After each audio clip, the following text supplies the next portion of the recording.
No, so I said, I guess I have a turtle recall. I gotta go. Hey, what's up, Scott Balkan here with Imagination Creation Films, and today it is Friday, the 28th of April, which means it's gonna be May. That's a great meme. I like that all the way.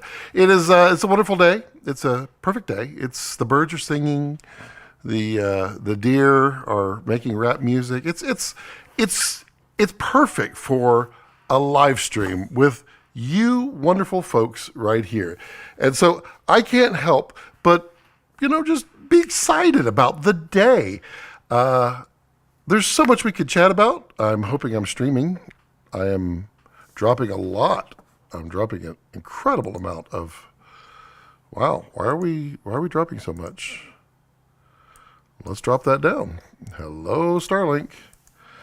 Could I have some? Okay, so now we're not dropping packets.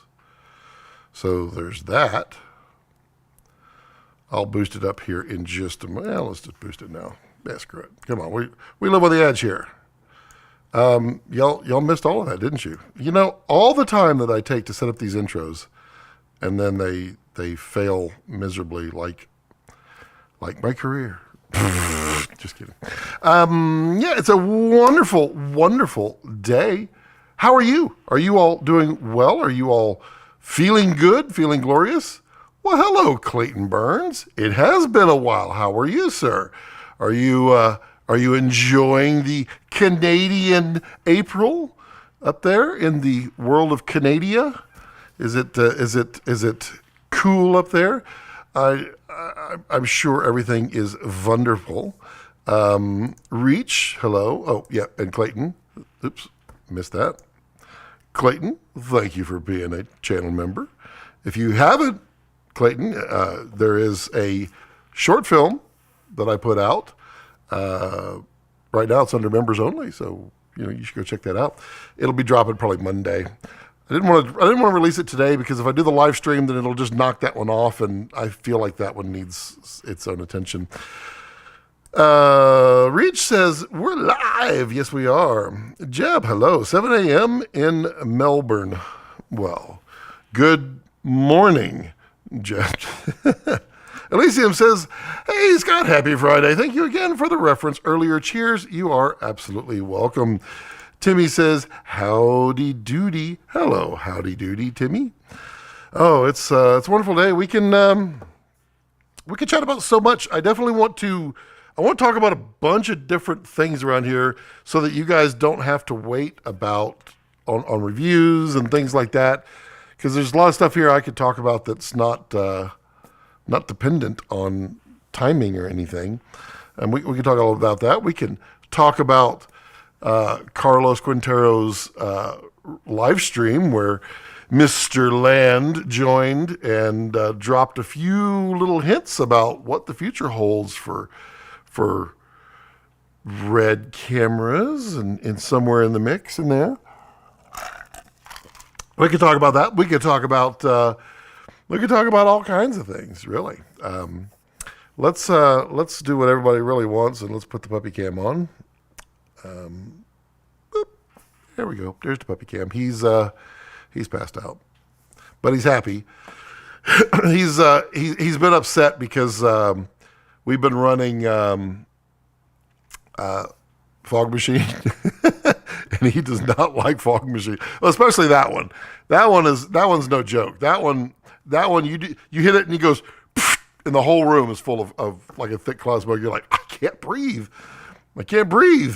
Hello, Jeff Adams. How are you, sir? Hope you're doing well down there in the wonderful state of Florida where the sun is shining all the time, except during hurricanes.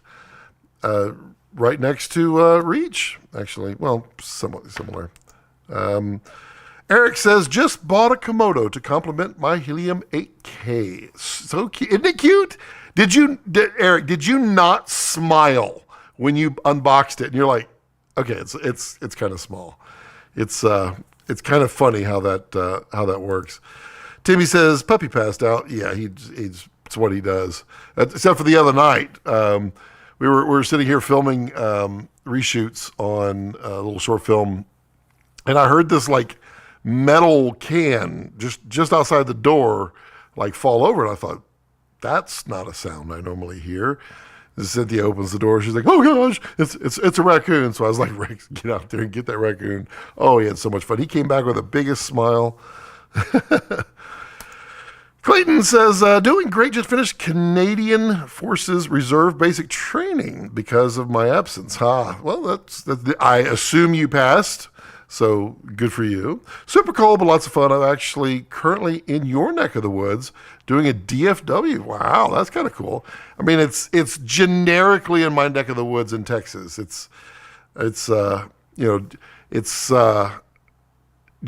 Generic Texas is like Vancouver and like the east coast of Canada in Texas. Tech Noir, hello, yas. Jeff says, doing good.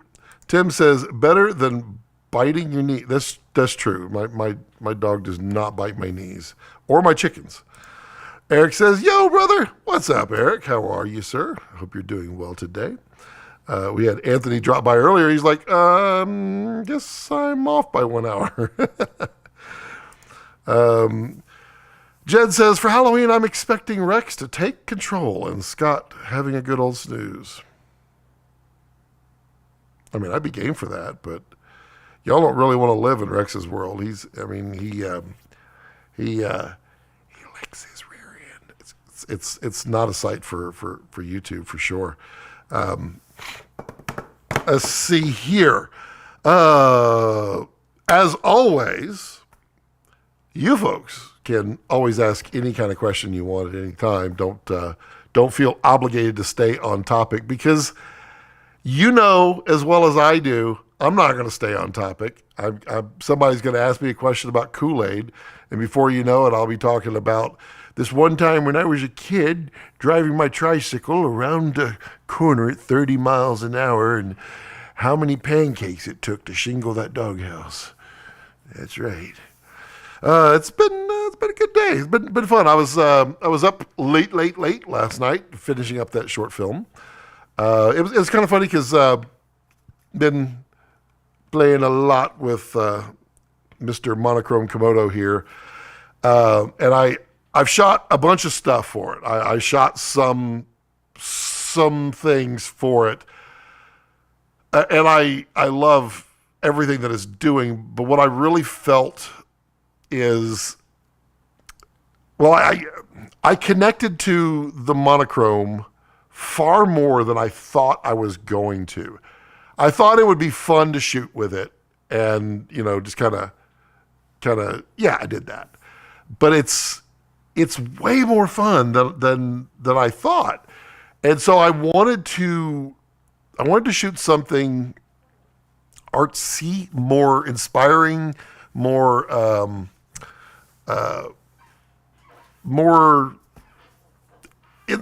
inspiring, more to the heart. Back to what I really want to do is just send messages to the world, whether it be through comedy, through learning, through teaching, through inspiration. It's kind of what I enjoy doing. So I was like, I got to shoot something else. I don't know what I want to shoot. I have no idea. Took a shower, immediately had an idea in the shower. Within that day, we had shot it. And then we did reshoots the next night because focus. But wow, what an amazing little cool camera, this the monochrome. If you're a channel member, it's right now. The short film is there for you can watch it. But yeah, I wanted to do that. The review of this will be coming out. It might be next week. It might be the week after. I don't know when I want to release it. I've got 90% of it done. I've shot all the parts except for the actual review part. But spoiler alert, it's freaking cool. It's Komodo. It's everything you love about Komodo.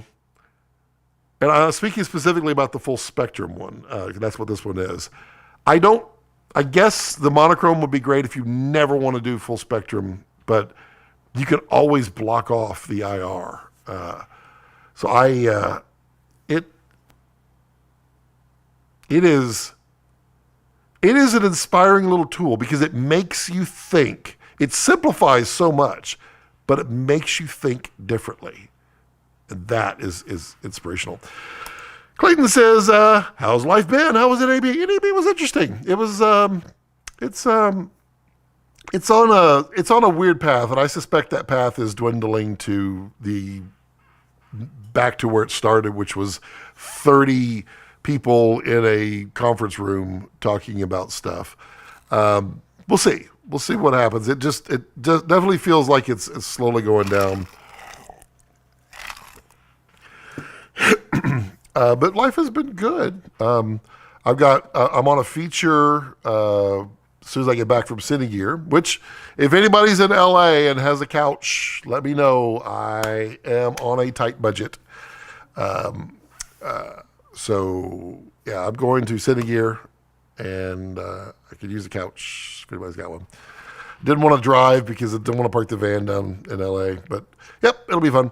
But got a couple of small jobs between now and the feature, and then the feature, I'm just DITing it, but it's going to be a lot of fun. Working with David Weldon and Joseph Kahn. It's gonna be cool. It's 9 weeks, I think we're shooting. So it'll be fun. That'll be starting right after Cine Gear. Got a small DIT job here in Austin, and then a couple other things. So yeah, life's been pretty good. Can't complain. Tech Noir says, so might we know the exact dynamic range for Komodo and Raptor? So it depends on. So the problem with dynamic range is you're talking about something that's literally specific, but then you get into the world of opinions. And when you put opinions in there, people are like, well, I can't consider that one a stop of dynamic range because there's some noise in that one. And I feel like we should exclude that one. So you end up with this really weird, convoluted way of randomizing based upon personal opinion what is supposed to be specific. If you look at the physical Xyla charts properly done, Komodo is about 16 stops at dynamic range. And then you take the opinion people and they're like, it's like 12 because I'm excluding these. Why? I'm using them. Why would I exclude them? I certainly don't exclude dynamic range. And to be honest, you're using it if it's there. And then, so V-RAPTOR is quite interesting. And Mr. Holland should release his findings on that because it's interesting. But it's V-RAPTOR is more than 17 stops of dynamic range. It's a little bit more. So that's the exact dynamic range, I believe, is 17.5 as advertised and 16, I think, as advertised on Komodo. Now this one, dynamic range might be an interesting test of full spectrum though. It might be interesting to see what it can pull out. But I've heard rumblings of Raptor upwards of 19. Jed says, let's all rewind 100 years and talk about the high ISO, low noise, black and white sensor. Wait, film. Justin says, are you testing Komodo X yet? I am not. And if I was, I couldn't say, but I'm not. And I don't know about Komodo X. It's interesting. There's a lot to unpack there. It's not my place to say what T90 I know. This is T90. Not my place to say, but it's interesting. It's interesting. Dang, beta testing. Oh, I can say damn. I can totally say damn all day long. Damn. Damn, damn, damn, damn, damn, damn, damn. How do you like the rehoused? I actually dig them. I was rocking around with the 16 all day at Cine and NAB, and really loving them. They're a lot of fun. They are touch focus. You have to be on that, but it makes. I mean, they're Canon lenses. They're the cheaper ones, but you really don't have to care. And I care, but you're not supposed to care. I cared because literally this is not my Komodo, and I also take care of all my stuff, so I'm not going to throw it in a bag. But you literally could and not care. It's not going to scratch it.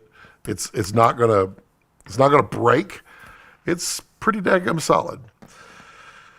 Pretty nice. The 50 is a lot of fun. The 16 is exceptionally wide, and I think I heard Jared. Well, I know he said he was going to make some more, but I think he was going to play with the 85 next.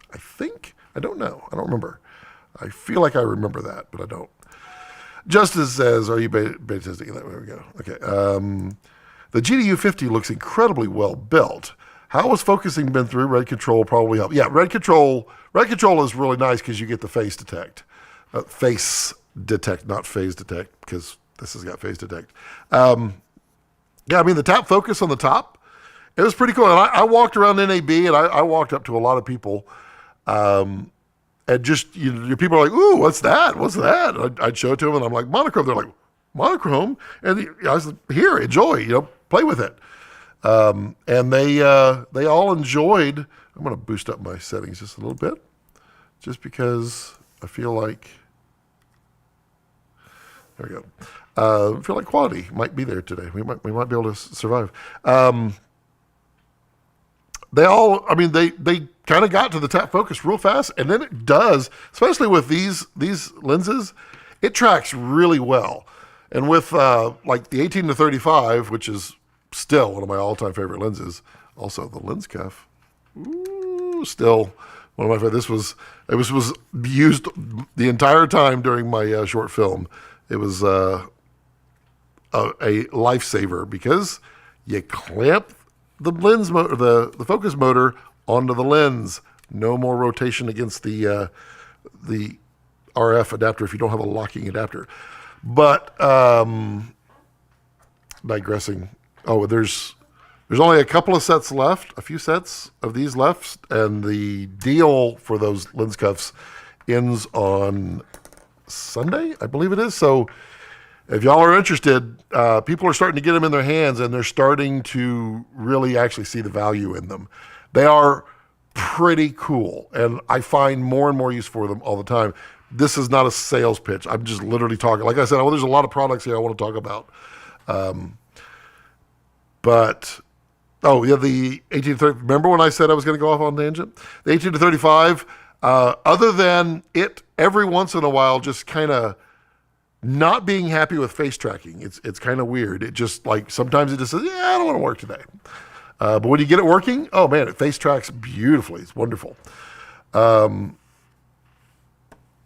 Anthony says, "Hi, Scott. Let's address the elephant in the room. I'm talking about Carlos' surprise guest and what he said. Well, what would you like to what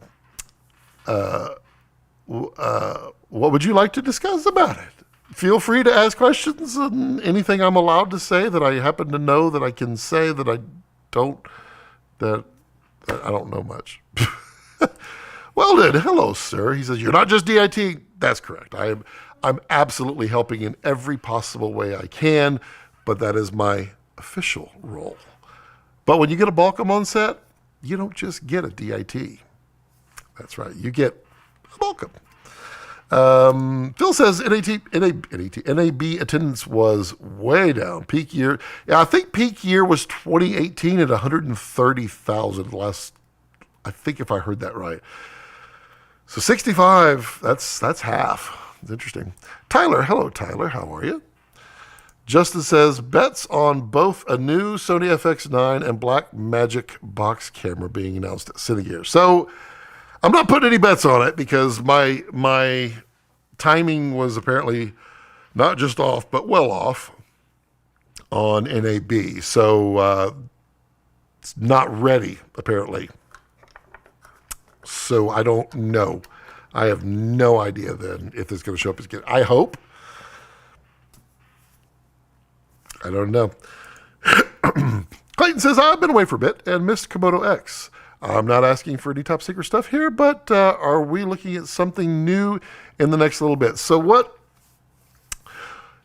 Carlos Quintero, if you haven't seen his YouTube channel, he has a much bigger YouTube channel than I do. He was on there. He was talking about everything that he loves about Komodo and what he thought might be coming next. And he was saying some things, and he said that he added like a thumbnail Komodo X, and Jared Land happened to drop by, which he does apparently watch all of Carlos's channel, but he was in the live stream and he's like, I thought we were talking about a spec leak here. He thought that somebody had released something. And what we know from his live stream, and I believe he's putting together a kind of I guess it would be a synopsis, what he got from it, video. But what Jared said is we have Komodo at 6,000. We have V-RAPTOR Super 35. We have people who are using Komodo as an A-cam, but it's missing a few things that a typical A-cam would desire. And so there's a gap between Komodo and V-RAPTOR Super 35. And that will be filled. That is the gist of what he said. Everything else is it's unknown. It's unknown. Elysium said, I saw your quick snippet on the new tilted nano follow focus at NAB. Looks very interesting. And the bigger one is even more interesting. But the motors are really good now. 5 times the torque. I don't know if it's fully 5 times, but even if it's double, it's significant. Very, very cool. And the price point is rather interesting. Let's see, Anthony Burt. What do you use for a one-man band job to record sound when shooting with the Komodo? Any external recorder recommendation? I was thinking of the Mix Pre. What I use the Zoom F8N Pro as my, when I'm doing like multiple mics and that kind of thing. I use the Zoom F8N Pro. It's the one with the 32-bit float. I really, really dig that. The Mix Pre 6 is, of course, fantastic. What are you doing, Rex? He's just like, oh God, he's talking about, I just gotta clear the screen here for a minute. He's like, he's talking about audio. I don't like when he talks about audio. Now you got to turn it over. There he goes. Yeah, Mix Pre 6 is a very good audio. And what I tend to do is I run all my audio into the Zoom. I come out of the Zoom and I go into Komodo, especially if it's a, Jerry did say something about audio. We'll get to that in a minute. Actually, he probably just said, Scott, stop complaining about it. I come out of the Zoom and go into Komodo, and I just turn Komodo way down on the preamp in and then boost up the Zoom. And if it's like a one-person interview where I'm just doing a lav and an overhead, then I will run those to left and right channels. And that way I end up with usable audio on Komodo already. And then I just go back to the Zoom if I clipped or something's not right or if there's a noise or what have you. Plus you can do the Zoom, you can set it up to do some safeties and that kind of stuff. So that's what I do for one man band, and it takes a little bit of time to get all that hooked up, but I mean, it's been very solid for me. I definitely like it. Josh says, "Hey Scott, nice to meet you at NAB." Josh, it was nice to meet you. I seriously apologize. I feel like I remember, but remember, I probably told you, give me the scenario where we were talking. Because I mean, there are literally like 50 people now who have said that they met me, and I don't remember. And it's not that I don't remember people. It's just I don't remember people. It happens with age. Justin says, let's talk again about the Aximo and how they and several other camera tracking companies are using the 3D Unreal plugin to track motion control. I really want Kessler to do this. Tell me why not. I don't know. I don't know that Kessler won't. But the reason, I mean, Kessler has a lot of friends in the industry. He's vast and large, and if you have not played with DIY motion control, the Power Block, ooh, you guys need to check that out. It's pretty slick. We'll talk about that too. And all of his peeps are talking about don't do that. It's just a pain in the ass because you have to know your limits of your slide, your pan and your tilt movements, and then you put Josh, yeah, I know who you want to. Cool. Perfect. You have to know all the limits of your motion, and then you have to go and measure exactly how far it is away from everything, and you have to put all that in. Once you put all that in, then yeah, it can run and it can give the positioning system and all that. Why not just use a tracker? You put the tracker on the camera like you would anyway, and it goes in real wherever it is. And that's the main thing. And if you look at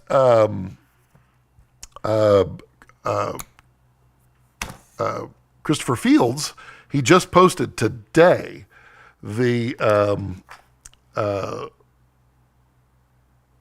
his video where he's rebuilt his 6-axis full motion control rig for his time lapse of plants and such. He talks all about that. He was using he rebuilt it all with Kessler motors now, and he absolutely loves it. He did a really good video. Y'all should go check out Christopher Fields' Biolapse YouTubes and check out what you can do with DIY motors. So that's in a nutshell. That's why is that it is easier and faster for people to just use a tracker on top of the camera than it is to do all the setups for it.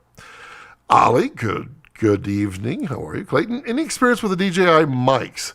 We've got some for this new gig, and it's been crazy. As simple as AirPods with awesome sound for work. Yeah, Verite.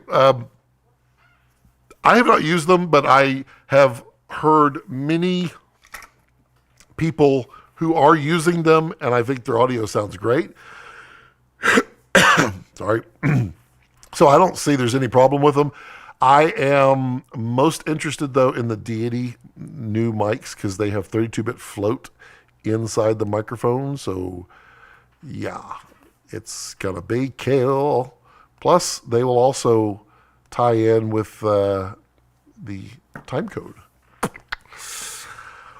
Justin says, Jared also says that he hates smaller BNC connectors. Yeah.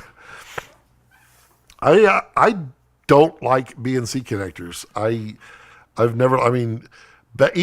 Basically when I worked at ABC, we had our matrix switcher. It was a Sony, and I think we had 200 in and 100 out of the switcher. I mean, it was huge. And to get a cable into the back of a matrix switcher and you had to use this little tool that, I mean, it was a pain in the butt. I just hated it. I hated it with a passion. So I'm not a big fan of BNC. Plus, every time I use them, they undo, which I do want to point this out. I pointed it out before. This guy has solved that problem for me. So this is a BNC extension. It's rigid, it's solid, and it's designed to go on the back of Komodo, and it puts it out of the way. This is Mutiny makes this. It's awesome because what I find, especially on motion control, is that I move around a lot and the head's moving around, that the BNC will start to kind of like turn. As it's turning, it can unscrew itself. It can. Despite how awesome BNC connectors are, it can unscrew itself. And then you start running into rapid, oh, that just looked vulgar, rapid disconnect issues, which could potentially give you some bad times with your SDI. So this, what is it? Take the pigtail is from Mutiny. That has been awesome because it puts it off to the side, and now it's in a place where I can secure it, and it doesn't come undone. So that's pretty cool. Let's see. I like the fact that Komodo will stay in production and won't be replaced. Yeah, Ollie, it's interesting, and I like the way he put it, and it's very logical, and that is it's supposed to be priced so inexpensively that you can afford to destroy it, because that's how you get the shot. It has to be cheaper than the insurance. It's awesome. He wants a belly. He does, but he doesn't like to be tickled anymore. He does not like to be tickled. It's kind of wild. Anthony Burt says, I use the Mix Pre and love it and would recommend it 100%. Never use the zoom systems. Yep, it's the Mix Pre 3 is also very, very good. It's also a little more affordable. I mean, Sound Devices is a very premium product. Zoom is not as premium as Sound Devices, but they have come so far that it's, I can't really say it's close, but it's getting there. It is way beyond acceptable. Zoom is way beyond acceptable. But it's not quite up there with Zaxcom and Sound Devices and some of the others. Yep, not with Tyler standing outside on Sunday morning. Yep, I have your picture. It's in the intro to my NAB videos, which I have 2 more NAB videos to put out, so stand by on those. Yep, Elysium says, out of all the yearly conferences, which one would you recommend? If you are a pure filmmaker, more professional cinematographer, Cine Gear is definitely, if you're a gaffer, Cine Gear is definitely more in line with what we do than NAB. But it's like NAB, I mostly do it for the human interaction that I don't remember. I do remember. I remember people. I don't remember names. Putting in the faces helps, but all that good stuff. Just, I think I may go for it. Yep. I don't think you'll go wrong with the Mix Pre at all. I mean, I don't see how you could go wrong with it. It's a very good one. Because trackers are $5,000, but they're not, Justin. That's watch Chris's video because he's doing it with the goggles. You take the goggles, you buy the goggle kits, $900, and you take the goggles apart, you put them on your camera, and you have the tracker. It's perfect. Big Bird, Pigtail. Mutiny is an awesome company. They are very, very awesome. I've been working on, it's way the heck over here. Working on my recabling. It's, I'm waiting on another cable. All my cool Mutiny cables, back here in the back. I'm waiting for my locking, power connector back here. But man, these cables are solid as a rock. Let's see here.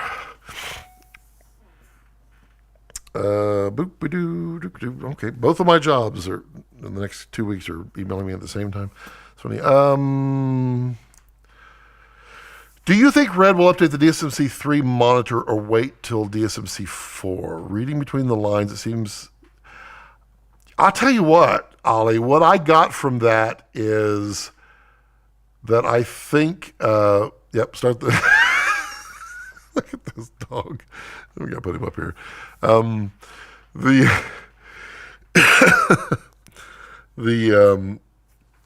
What I got there we go, and he's gonna fall. Which way is he going? Is he going left or right? I think he's gonna go left. I think he's gonna go left. He's gonna fall asleep.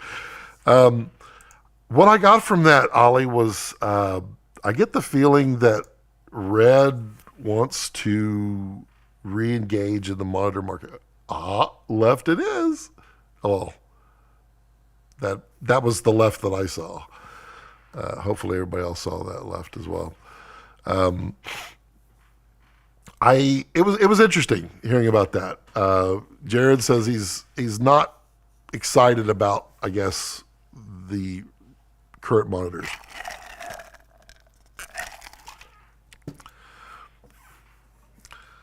Oh, yep. Sutton is thank you for the kind words. I'm sure that's to Elysium, but also, I mean, and like I said last week, after seeing the Komodo I/O for Mutiny, it's tiny. It is cool. It is definitely worth picking up. Definitely. Clayton says, honestly, the DSMC3 monitor has been awesome provided the mount is removed. USB-C, RMI has been no issue with now multiple cable links. Yeah, I think the problem, Clayton, has been coming into two different companies and needing firmware to match up. So Red comes up with firmware, and then Small HD is like, oh, well, okay, now we've done firmware. Then Red comes up with firmware, and so it's. I guess it's probably a lack of control of the entire chain is what I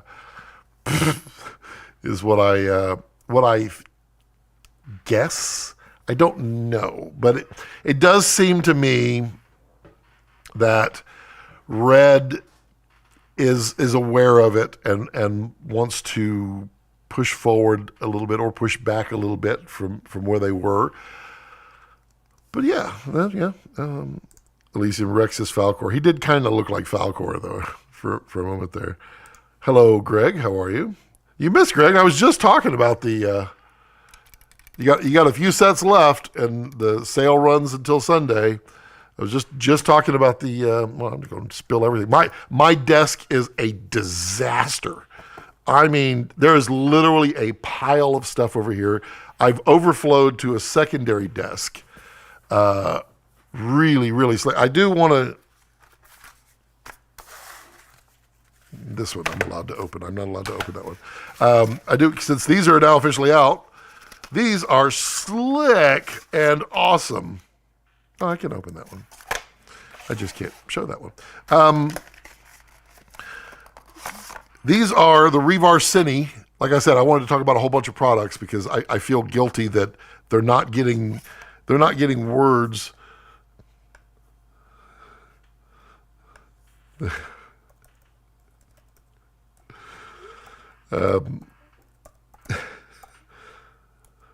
Sorry, 47 things.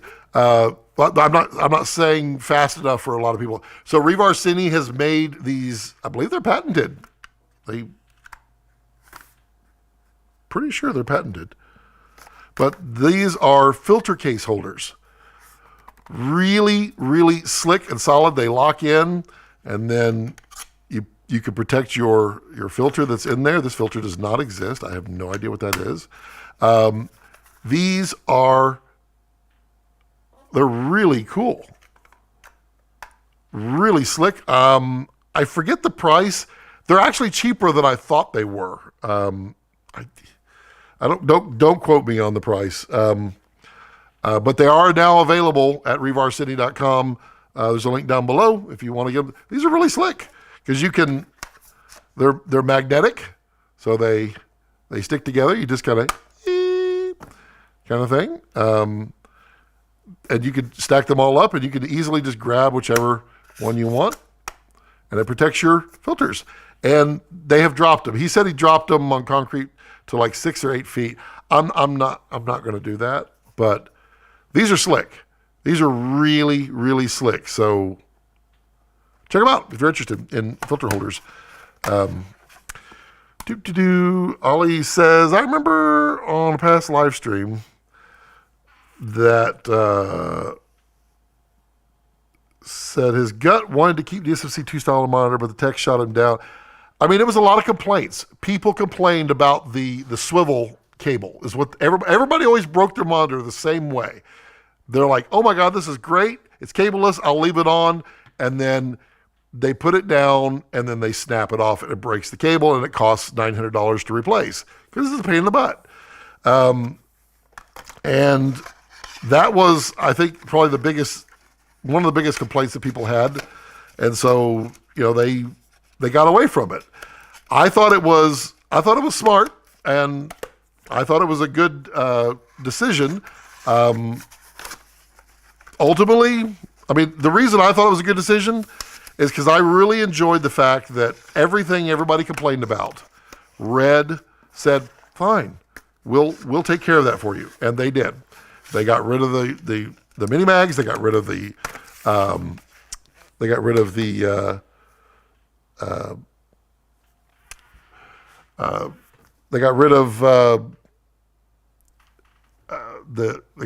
cableless everything. It was quite wild. So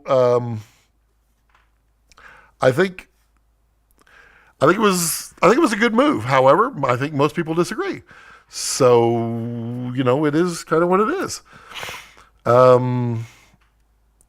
But he definitely seemed to indicate that he was not happy with current monitors. Anthony says, is there such a thing as a 12G SDI? Oh, yes. Mr. Chapman said that it does not. Oh, it absolutely does. So let's see if we can get. So if you focus. Okay, look at the SDI. You see, there's a hole in the middle. So it's a lot different. It's a smaller diameter hole. See if we can get this to. It's a smaller. Well, that's the wrong end. That would not go in. I need to learn my parts again. It's a smaller diameter hole, and this pin sticks out further.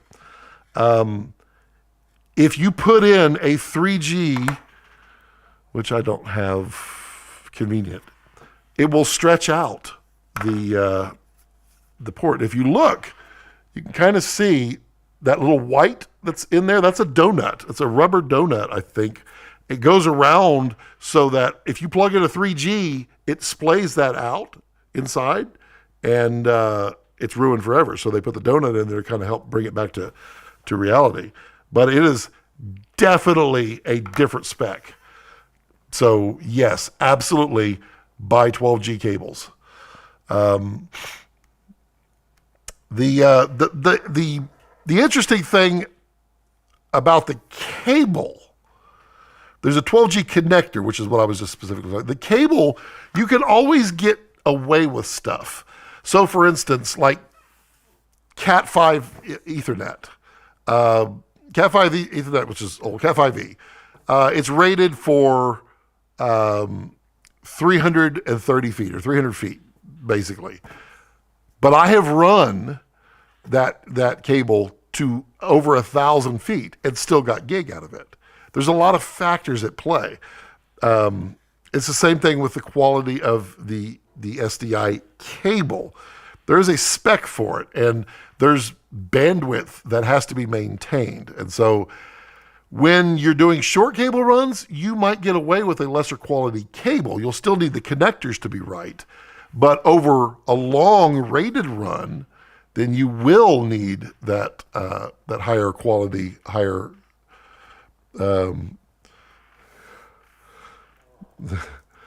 higher quality thing. It's yeah. So yes, there is. Ollie says, "Hello, Gregory." Hello. Enzo. Hello, Enzo. How are you? We need links for all the products you talk about. Okay. Yeah, if you go into the description down below, you can get on Revar Cine, and he has that. There's a link to Kessler. You can get Power Block on Kessler. Everything else, I will need to get you a link because I would love it if you bought it on B&H, but you know, you can buy where you want. Darren says, how well does it protect against drops? What I said, he dropped it in concrete, and it was kind of impressive. Do you invite your UPS and FedEx guys to your barbecues?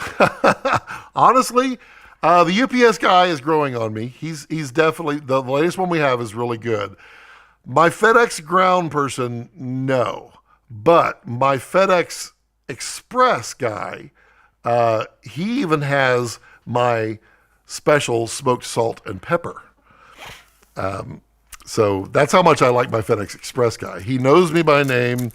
He's a great guy. You know what? I need to destroy this. Yeah, that's how good. My original UPS guy, the Gilly, which I just love that man. He was so good, so nice. He literally died 3 months before his retirement. He went to, I think I told the story that he went to get a heart bypass surgery and died on the table. It sucked so bad, felt so bad. But after 6 more UPS people, this last one, he gets it. The ground guy, I swear that dude was on crack, because he tells me that, you know, we can't drive down people's driveways. The heck you can't. I literally put in a circle driveway just for you guys. You know that I care so much about my delivery people that I park my vehicles on either side of my round driveway, just so they can just drive straight through without any worries. Now I'm not as nice as Eric Kessler is. Eric Kessler leaves out a little bag of snacks for his delivery people. That's pretty nice. But that's the kind of guy Kessler is. Greg says, these cases are awesome.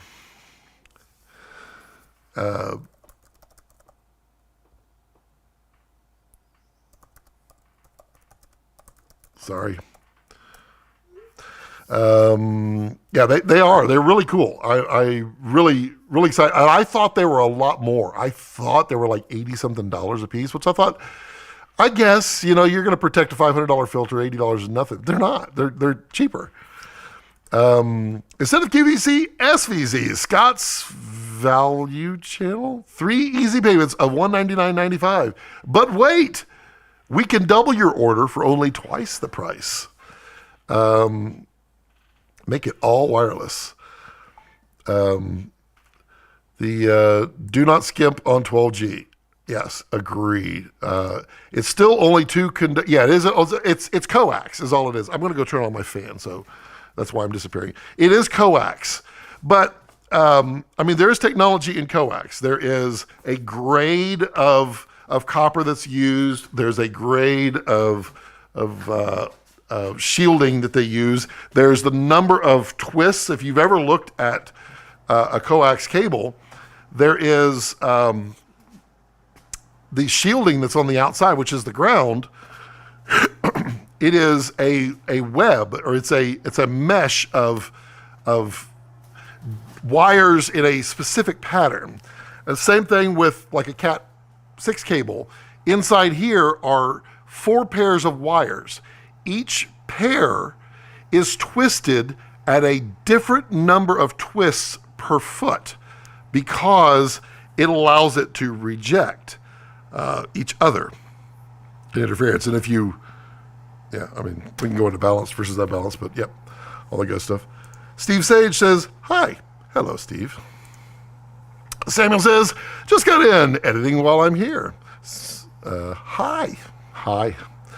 Ollie says, Kessler also gives little sweets in their packages. It's just the right thing to do. Kessler's a good good company. I love that man.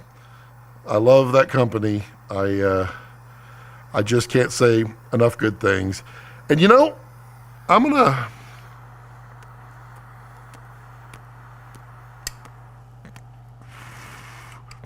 I have to burn this prop. Sorry.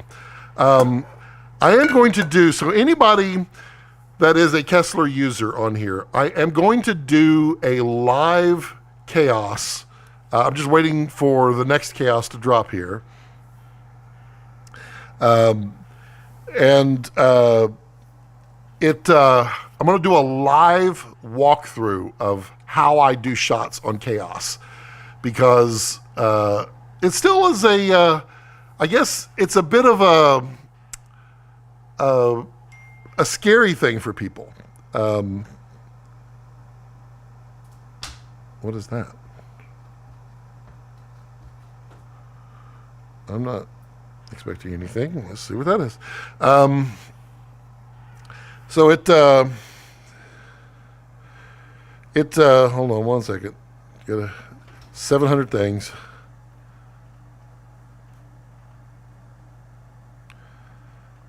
Yep. There we go. Okay. All right. So the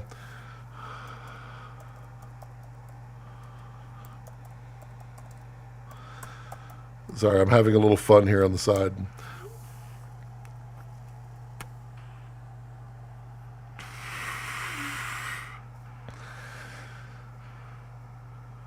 Oh, that's interesting. On the Justin, on the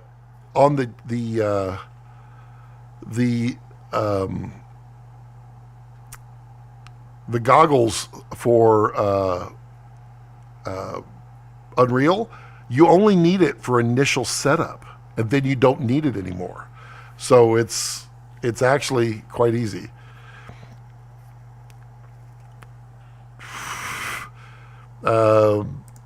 See, I edit, smiley. Justin says, wait, I have several Kessler boxes sitting unopened for the last few weeks, and you're telling me there's sweets? There could be sweets. You never know.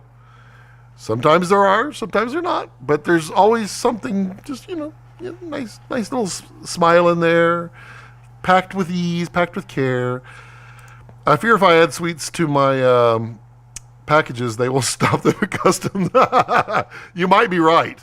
You might be right. Although, Greg, there are ways around everything. For instance, in America, you cannot purchase these props if they come from a small island. But you can, and they can detect these by, they x-ray everything now. So they can see what this is. But you can import candles. Yeah, you see what I'm saying there? Yeah. Also, the lens cuff sets are so tightly packed that there's no space at all. They are well designed. It's over. I'll grab it. Next time I get up, I'll grab it, Greg, and show it. But, I mean, lens cuff on my 18 to 35. And well, it's upside down. This is literally how I run it. I run it on the top because it allows me to put the focus motor on the top, which allows me to get way down right on to the right onto the level. It's pretty nice.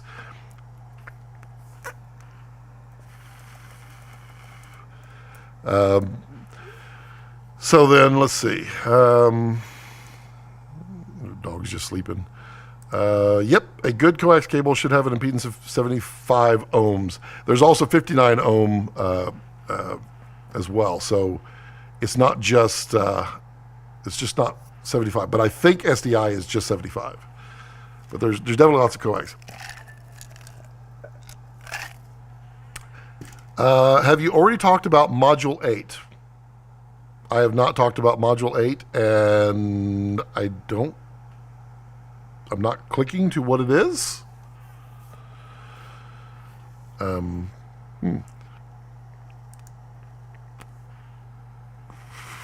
Let's see. Most cheap coax cables, 75 ohms. Obviously, you could just make your own if you want to, right? No. I mean, so like you could literally go to Walmart and buy coax, but you would not run that as SDI at all. Greg says a live cast walkthrough is going to be awesome, especially for those who want to buy the system eventually. Yes, I am totally happy to do it. I've been promising it forever, and I want to do it. I just want to do it when there's a big release that does a bunch of cool things, so that it's the latest and greatest for everybody. So very, very soon I will do that. So all of y'all can, I mean, it's literally going to be a check it out, come play, learn, ask bazillion questions, all that good stuff. Because I feel like, I mean, there's also like 10 different ways you can do anything. I mean, chaos is ultra simple. Even though it looks really complicated, it's so simple. But there's still 10 different ways you could do anything, and it's your preference on how you want to do it. But it's cool. Justin says, I'll have to look into the goggle. Yeah, Christopher, watch his video. Did you watch it already, Justin? It's really good. He just dropped it this morning. Just dropped it. I feel like it's hard on the lens. On the lens also makes it hard to change the lens. Just a gut feeling. You say it's fine, most likely. You're talking about the lens cuff? It's not. It's not hard on the lens at all. I mean, you could take a really...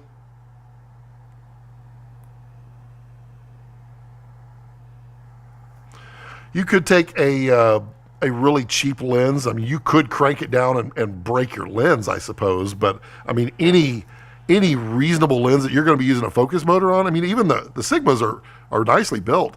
I crank this thing down. It is not going anywhere. I cannot move it, which is great because when you put your motor on there, nothing moves. You're no longer going to pop your motor off. It's incredible. It's surprisingly good, and it's not going to break. I would not worry about that.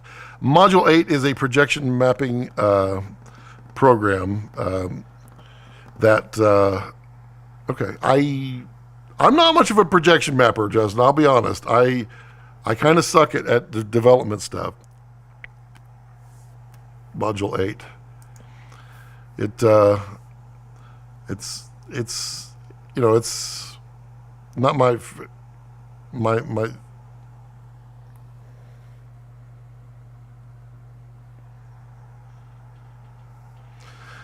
my thing. It's something I do want to do, and I cannot wait to play with Unreal. I have to have somebody who's going to have to create something for me to play in. Fortunately, I know like a really good dude like Tim Doust, who's really good with that, and so he would make me probably something if I asked really, really sweetly. And then, I mean, I could play that. Now, what I find interesting, this is an interesting topic. We're getting so close now with AI that I feel like soon, like Midjourney will be able to create a 3D model from their images, because they're really good at buildings. And I mean to tell you, if you just type in Midjourney, I want this, it creates the building, and you download the 3D model. Oh man, is that going to speed up process for that. It's going to be so cool.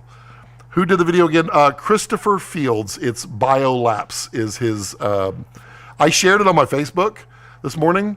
Really good guy. Really, really good guy. I really liked him.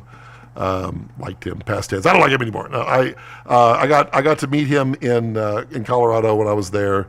Just the nicest guy, and really, really knowledgeable. And he's a super nerd. He's more nerdy than I am. So he knows how to create things in 3D. Greg says, so DJI doesn't have to pack any sweets in their package. They don't. They just pack sweet products in there. Elysium says, if you want true 12G cable, look up Mutiny. Yes, Mutiny does make true... here. I have some right here.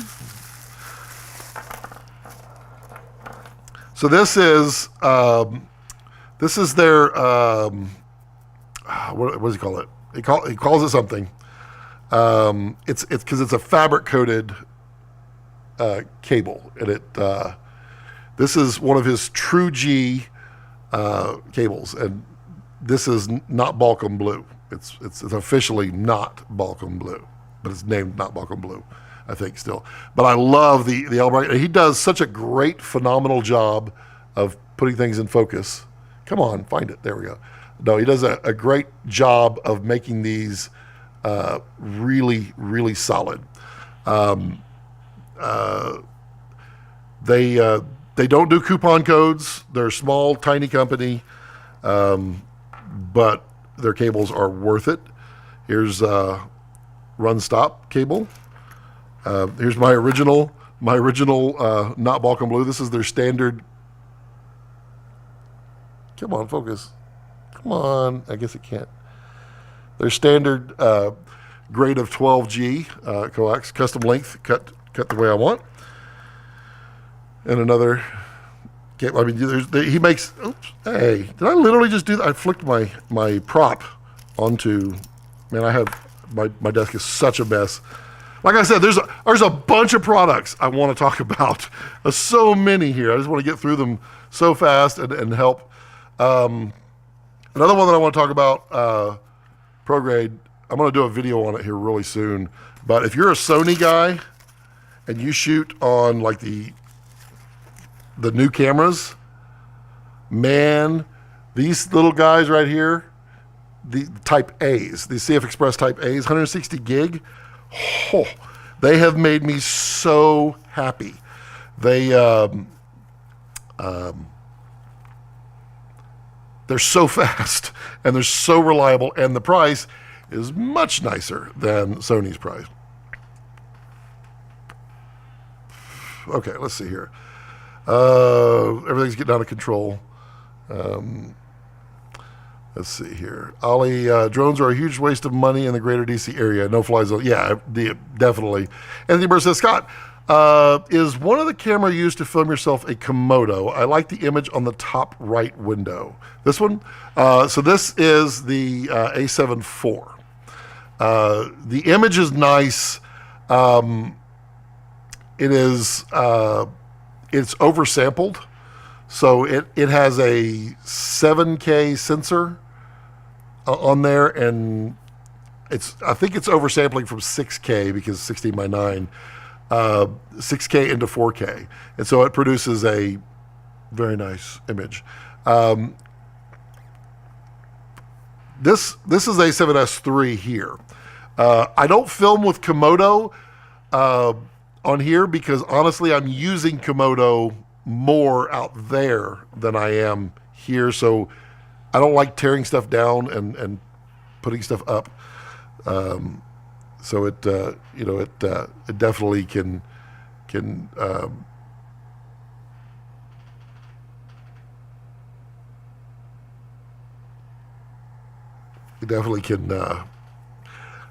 be a pain in the butt to do that. But that's why that one looks so good. Plus it's zoomed in really nicely. This one is shooting, unfortunately, through a teleprompter. And so the glass here it's giving a little extra, I got a little flag there to kind of knock down a little bit of the top. Yeah, can you some more? Not gonna lie, I have hope every time I unbox something. That stings. Is it, Greg? Try the lens cuff on cheap plastic DSLR lenses to rig the zoom. No issues whatsoever. It's like wrapping your fingers tightly, but also 100% uniformly around the barrel of the lens. This is true. That is correct, and I can verify. I've had no issues at all, and I've used them on several different lenses now. Oh, all right. Get something. What are we missing? Grab a few things. Grab your heavy cream. if you got some lemon ice cream, I wouldn't complain. And do I have any more IPA? If I don't have any, just grab a 6-pack of something I do like. That was the wife interaction there. One day I'm going to put out a video, Scott's Secrets to a Successful Marriage. Why are you getting closer? Oh, because she came in. I have some interesting secrets to a successful marriage that I think the world would benefit from. Maybe I'll do that one day. She does not want to be on a live stream, but maybe I can force her into a live stream. It's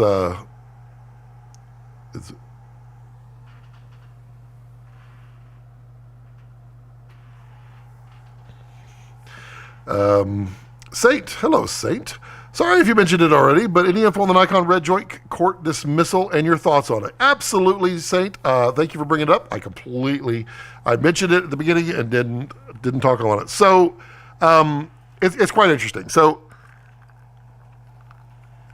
let me recap. Let me help unpack this for some who don't quite understand it. Because there's a lot to it, but there's also not. So basically, Red back in 2008, I don't remember the exact date, they patented putting compressed RAW at 23 frames a second, I think it was their statement, internally into a camera. Now, a lot of people hate this patent. They absolutely hate this patent because they want to use it. That's the truth. They say, oh, it's not novel, but it was novel. No one had actually done exactly that in a camera shooting that resolution. So that's how patents are obtained. There's several patent holders here in the live stream. To get a patent, it must be something new that hasn't been done, and you must do it in such a way that is unique.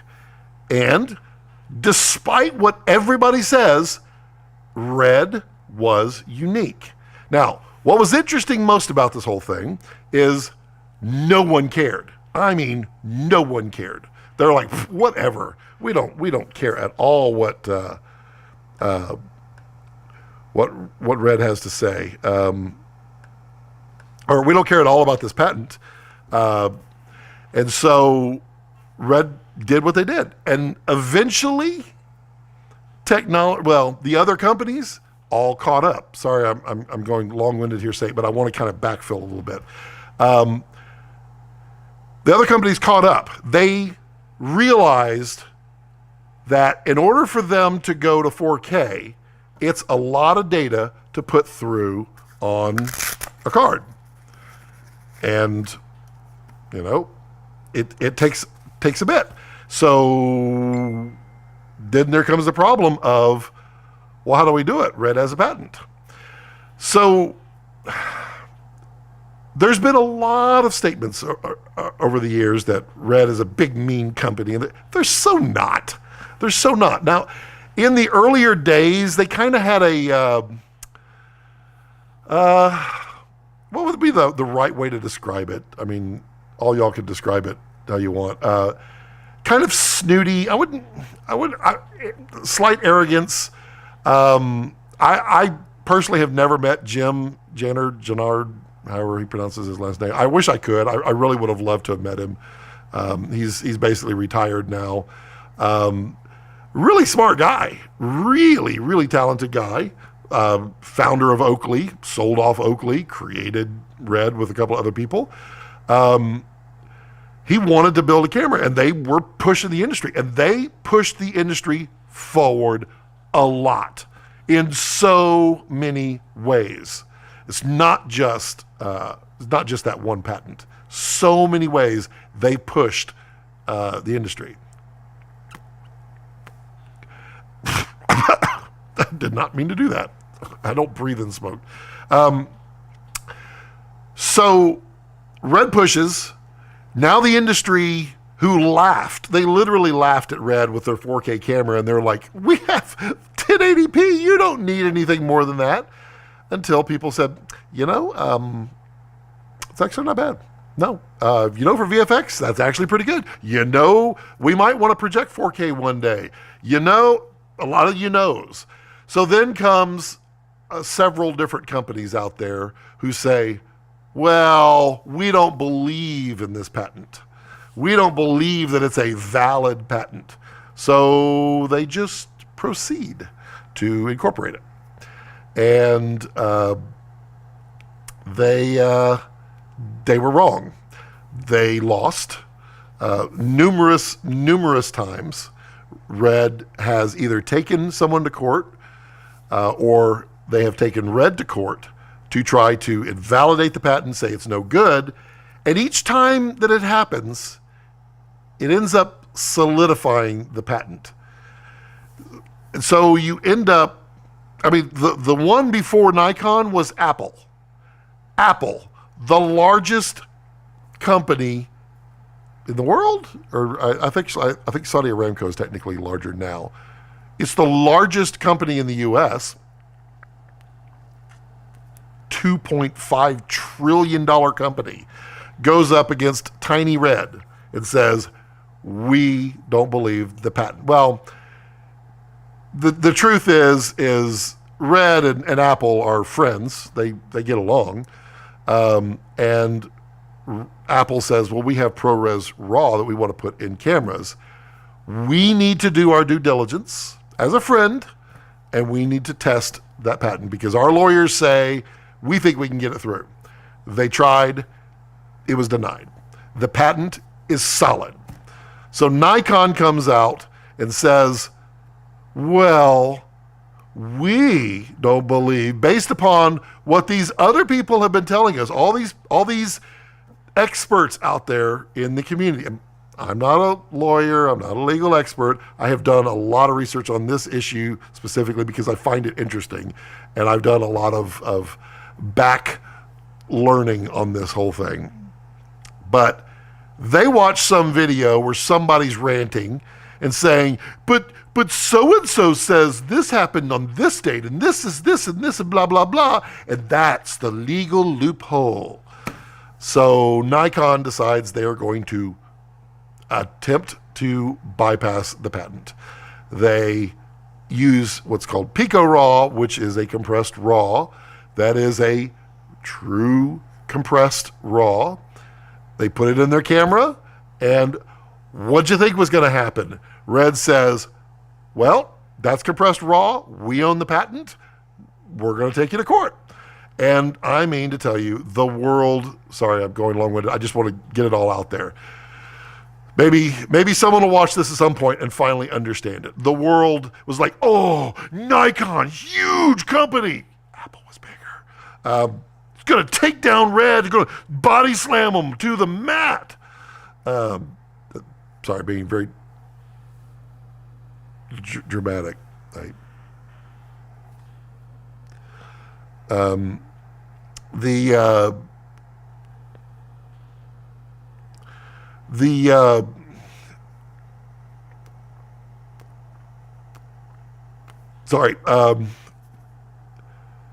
So I mean, all these really hateful, and maybe they're probably not hateful people. Let's be honest. They just don't like Red, and that's fine. There's lots of people out there that don't like Red. It is funny though, because I really would like to know. I've tried to have very honest conversations with people who don't like Red, and I want to find out what it is they don't like about Red. And so far, except for some very, very top for different reasons, there's not a single valid reason that they don't like Red. They're all repeats of what's been said about Red, which is a stigma. And I'm literally not trying to be a Red fanboy here, but I tell you what, the more that this happens, the more I'm like, maybe there's something to this, how people are just brainwashed, stigmatized. I don't know. It's weird. But they bunch of these YouTubers and such were like, Nikon is going to crush them. That lawsuit, if you read it based upon what they thought, there was nothing to it. It was so razor thin. It was not going to happen. There was no way it was going to happen. So, if, and I am not speaking about anything that I know here because I am not authorized to know anything. No one who is authorized to know anything would be able to tell me anything. But you can easily extrapolate reality from this whole thing. Red sued Nikon. When Red and Nikon, they have all their lawyers like, okay, we've got this lawsuit now. Let's chat. So they chat back and forth and chat back and forth. What ends up happening is a little bit of discovery that happens, a little bit of research, a little bit of time to put in behind the scenes, and eventually the threat that Nikon is going to destroy Red gets to get a little fragile. And then it comes to the point where, okay, we're going to lose. Apple, the largest company, tested the patent. It's valid. It doesn't matter. It's valid. It's validated. So now you're at a point where Nikon can either proceed with the lawsuit, which is basically, we're just going to keep doing what we're doing, and Red will go in there and win and get damages. The damages will be multiple factors of each instance of patent infringement, not just the patent infringement. Each camera that they delivered, all of that would have multiples of the value in there. So now you have this point where Red and Nikon, they're not at a stalemate. Red is just kind of looking over them. But here's where I extrapolate the reality, because you can see this from history. Red is actually not a bad company at all. They're just protecting their intellectual property that they have clearly, despite what anybody says, have a legal patent to. So they could bully Nikon. They could go and in there and just wipe the floor with them, or they could just do what they wanted to begin with. Nikon licensed the technology from Red. So that's what's happening. So when you read the court case, you're going to say, oh, it's a dismissal. Nikon won and they get to keep it. No. You don't know the negotiations on the back end. And we can't know because they're both going to have NDAs. They're not going to be able to say any part of it. But we know Red has a valid patent. We know that it is licensable because it is licensed. I'll sum that up here in just 1 second. I promise I'll finish this up in just a couple minutes.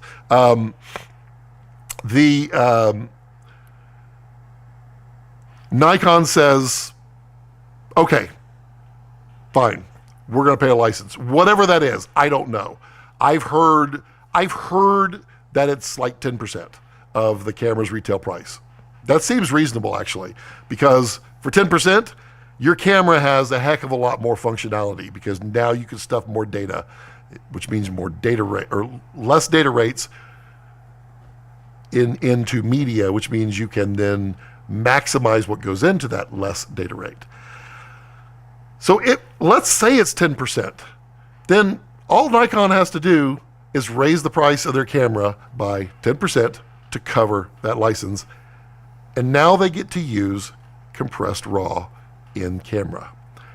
We know there are others out there that are doing it. We know DJI has compressed RAW in camera. This is where I'll sum it up very, very simply. If it is true compressed RAW, is that thunder? That is thunder. Well, this could be interesting really soon. If it is true compressed RAW inside of a camera, then it's either A, licensed through RED, B, about to be sued by RED, or C, three fingers, 3, it's not true RAW. So a lot of people started with the Blackmagic. Oh, Blackmagic is RAW. No, it's not. It's got some baked in stuff. The bear pattern, there's some of that baked in. The true definition of RAW and compressed RAW, it works the same way. You don't want to compress it to the point where you change this, but you can compress basically lossless. But the definition of RAW is, I've shot a video. I go take that video or download that file to my computer, and I go to this pixel. If it's RAW, I can take that pixel on my final file and go all the way back through the chain and know exactly what the photo site gathered in information. That's the definition of RAW. And if you process, if you put noise reduction in there, you've changed pixels. The bear pattern, that is a pattern that is encoded and decoded, but it's a pattern. So if you bake in that pattern and then compress, there's different ways of doing that. One of them is slightly destructive. So on a Blackmagic, you enjoy the features of RAW, but you cannot go back to that original pixel, the photo site, and know exactly what was on it. So that is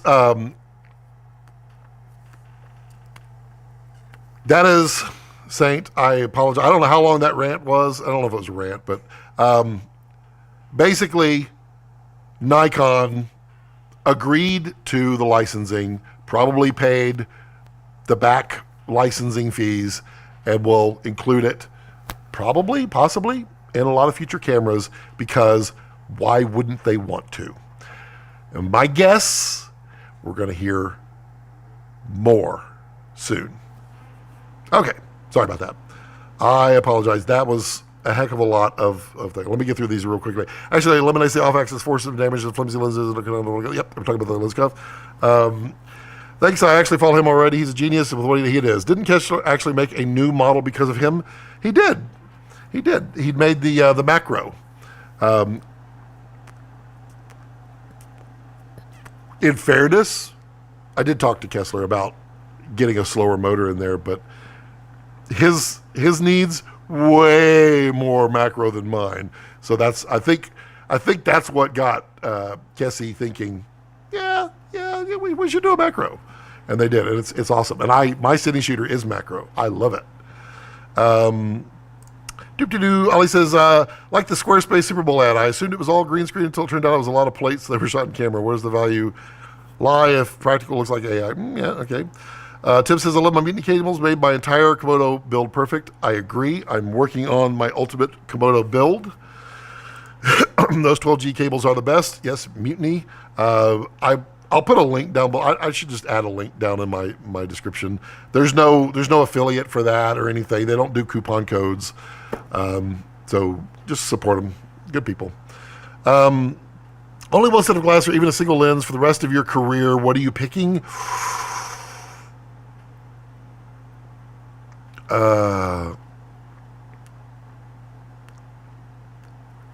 Man, if it's not full frame, the Super 35, I might end up with the Fujinon 19-90. Such a great lens. Such a great lens. I love the way that lens looks. I don't know. That's a tough one, Clayton. I would need to go back through my brain and think about all the different ones. I know the Zeiss 28-80, full frame is gorgeous. It says, I fly drones greater than DC Nova Air. Just get outside that area and you're good. Yep, okay. Is there a ghost behind you? I don't think so. Not today.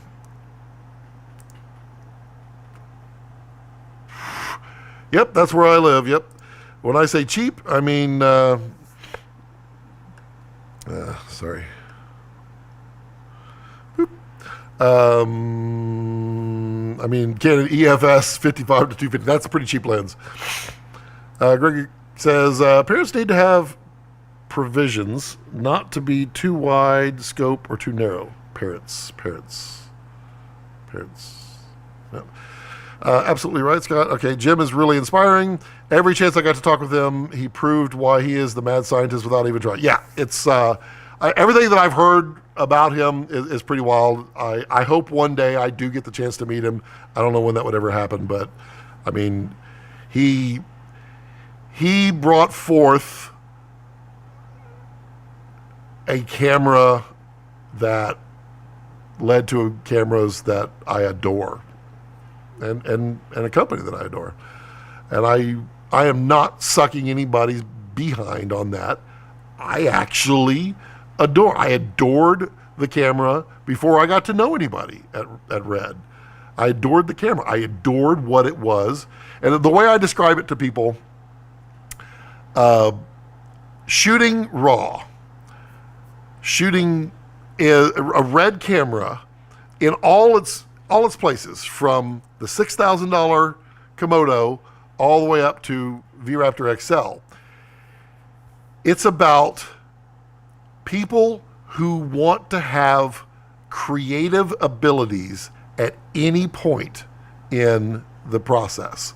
So if you shoot ProRes on an Alexa, you're baking in a lot of everything. You can push things in color in post, but you can't push everything. With Red, you could push so far, a lot.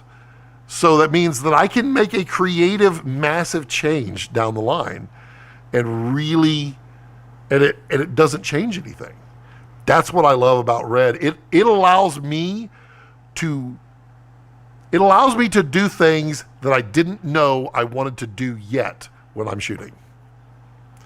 The best way to say it. People only started to care when raw workflow became attainable in the masses. Yes, it's true. When you didn't have to have a red rocket, it probably changed the game. Actually, I would say it was when NVIDIA, when Red went to NVIDIA, or NVIDIA went to Red and put the decode on the NVIDIA graphics card. That's when people are like, ho, ho, ho. And now everything is that way. It's awesome. Darren says, Red is confident for sure. They did have a sort of a shotgun plan early on where they prepared for any contingency that followed in the industry. Yeah, it's an interesting company. I cannot wait. I pseudo pitched to Jared live here on the stream about a Red documentary. I kind of wanted to shoot it. My nose itching. You know how that happens. I kind of wanted to be the one to shoot it, but he's like, "Oh, we can have all the DPs shoot it." And I was like, "Okay, that's kind of good. I'm not going to compete with any of those DPs, so yeah, I'm not shooting it." Exactly, Ali. My back can pull. I like props just like yourself. I need a larger volume area to put my props in. I want to go from the standard small prop holder to a large capacity electric prop holder. Have you tried the electric ones? Yeah. So the cooler doors, not the cooler doors are the expensive one. So the ones where they're using like these small commercial refrigerators, those are actually pretty slick. They're not quite in the realm of what I want. My I had a walk-in humidor over there. Then I had a full cabinet for a while. Now I'm in a chest, so that's about the most that I need, because I'm not so much collecting anymore as I'm enjoying them so much. But there's a lot of different ways. My chest one works really, really well. I did like the cabinet one, but they're like $1,200 now, or the full size cabinet.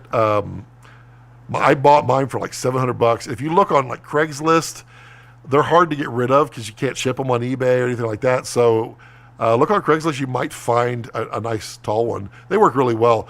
I mean, if you put it in your house is always going to be at the right temperature anyway. So yeah. Curious how many people who say they don't like red would feel. Yeah, I agree. I agree.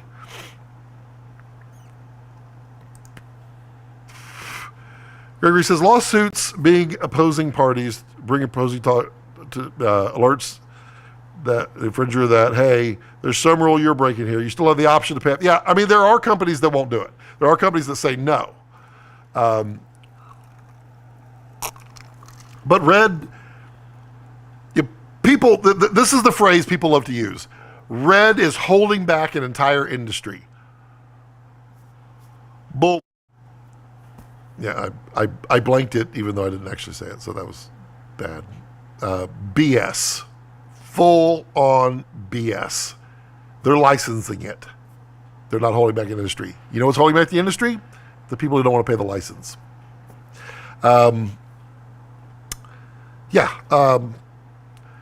Another interesting point, I posted this last night, and then I ended up backing away from it, saying, you know what? That's just silly.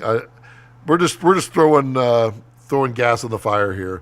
But Nikon has 48,239 patents that they own. They filed 1,700 plus last year alone. To my knowledge, in my research, Red owns 39 patents. So if you think about it, it's a novel way to make something better. Red is doing 39 novel things to make something better. Nikon is doing 48,000. Who's holding the industry back? Technically, no one, because it's all pushing the industry forward. Or pursue the fracas to its final stupidity and lose publicly like so many have done before. Yep.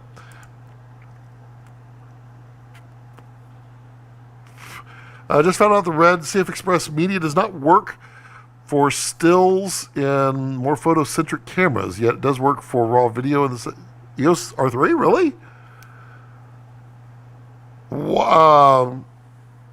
Why not? That doesn't make sense. So the Red CF Express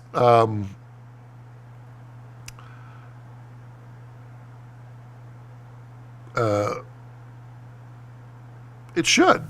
So Red is not, they're not doing anything on their cards other than in the firmware, they are telling you, okay, this one is not approved. That's all they're doing. But it's still like the Red cards are Angelbird cards, and they tell you. It's nothing hidden there. So I find that interesting.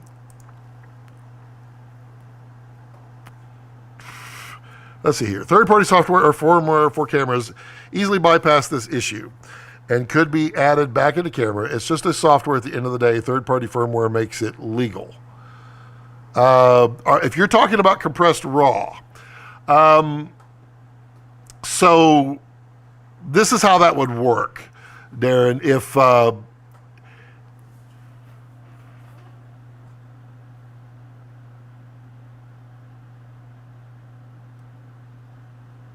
the hell? A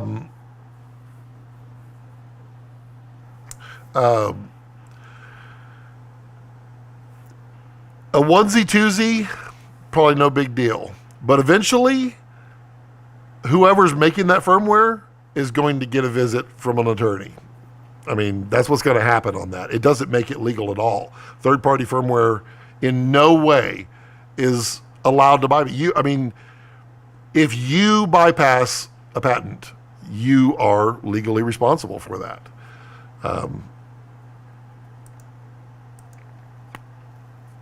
Excellent rant. And please, don't get me wrong. I absolutely adore RED cameras. I also love ARRI cameras. I think they're amazing. I think the Alexa 35 is an incredible camera. Absolutely incredible. It's the best camera they have made to date, without question.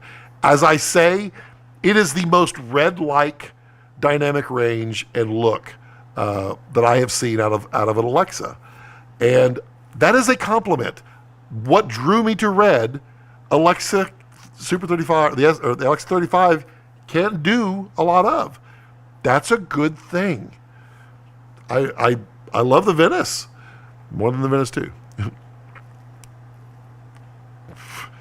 How do I pronounce your name? I apologize. I like to learn how to pronounce people's names. Yao? Was that how? Tell me how to pronounce it. The only problem with RED is that if it didn't exist, maybe we'd still be shooting on film. I don't think we'd still be shooting on film.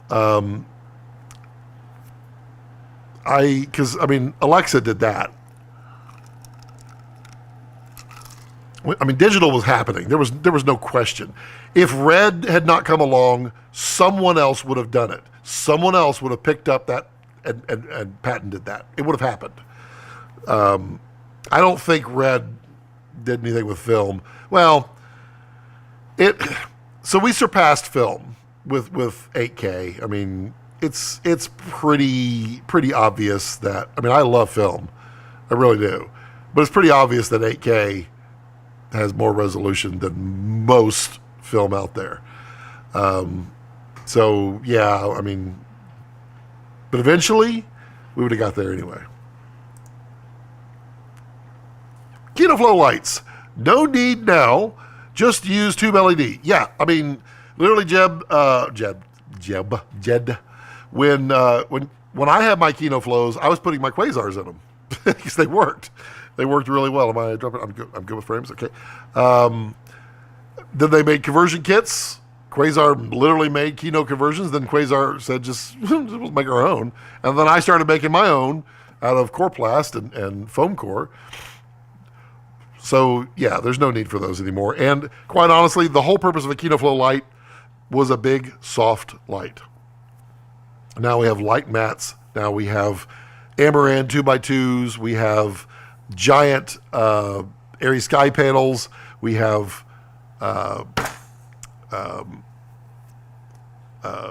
Aputure, Nova.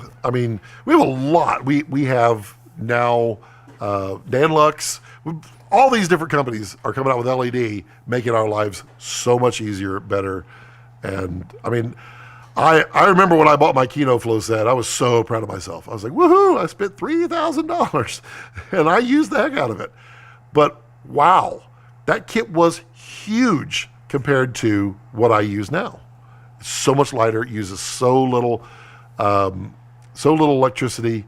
The output is through the roof. And by the way, top back lighting for products and food. Y'all play with that? I know it's pretty standard, but oh my God, I just love it. We've used it a bunch of times in some food commercials we've done, that I've worked on, fair statement. And I really, really loved the look. And I started playing with it with this. Really, really starting to embrace it. And oh my God, I'm going to do a video on top back lighting because it's so pretty. I love the way it looks. Saint says, I appreciate your response. Thank you. I didn't mean to go on that kind of a rant or diatribe or explanation, but I really want people to understand. And I get tired of hearing the same thing over and over again because it's literally the same thing over and over again. It's just silly. How does ARRI RAW compare to... So, ARRI RAW is raw. It's just not compressed. So you can do everything that you can do with Red in ARRI RAW. The negative to it is that it is very costly on ARRI because you have to use a codex media, and codex media is not cheap. You think Red mini mags were expensive? Try codex.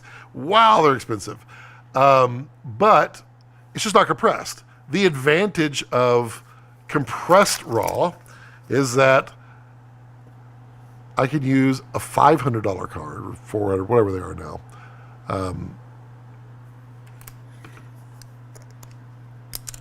Nope, not in there anymore. I can use $500 card to shoot everything that it takes a $3,000 card for codex. And then let's talk about the amount of storage. So I mean, you can get an hour of shooting on a half a terabyte with a Komodo, on an Alexa 35 on codex. You get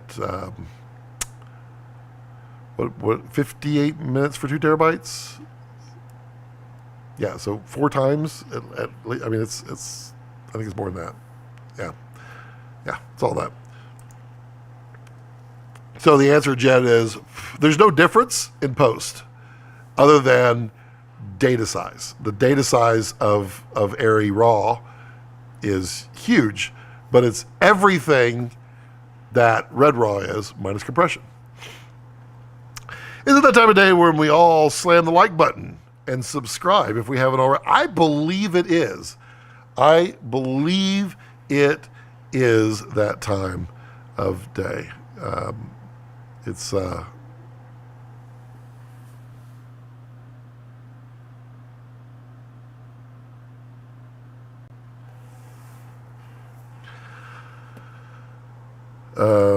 RAW is 12-bit uncompressed from their site versus R3D 16-bit compressed. Yeah, the only thing I don't know about that, Greg, is Gregory. Sorry, I always call you Greg. Is people always say that it's 12. Red is 12-bit and a 16-bit, whatever. I have not ever dug into that fully. I don't know the particulars of. I mean, I know the math of 16 versus 12-bit, but quite honestly, 12 bits. If Red was only 12 bits, which it's 16 bits, I just don't know how that math, whatever everybody's saying. 12 bits is so much. I don't even care. 16-bit compressed, virtually lost. It is virtually lost, and you can actually shoot like in HQ. I don't believe it'd be exceptionally difficult to find the loss in there at HQ. Not impossible, but improbable. So technically 12-bit versus 16-bit RAW means you have so much more flexibility to push and stretch. I mean, even 10-bit to 12-bit is huge. But with RAW, the additional push is I can change everything about how it was done, except I can't change the f-stop on the lens. I can't change the amount of light that came in. But color balance, the ISO, which is literally remapping middle gray on a red visually, it's awesome. Well, I mean, RAW versus ProRes. So if you capture Alexa on ProRes, if you messed up the color balance, then everything has been shifted and it's baked in. You can correct it back, but you can only correct it within the limitations of what ProRes captured. And so not all that information is going to be there. Where'd you come from? Yeah. Whew. As a VFX artist, the difference is there, and it really matters.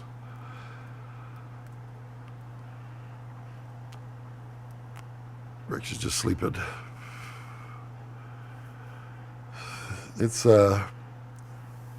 let's see, what else was I going to, I mean, I went on so many different rants, so many different conversations. God, what else?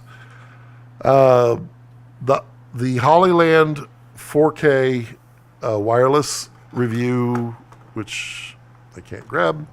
That's coming soon. Doing that. I really like the Hollyland so far for most.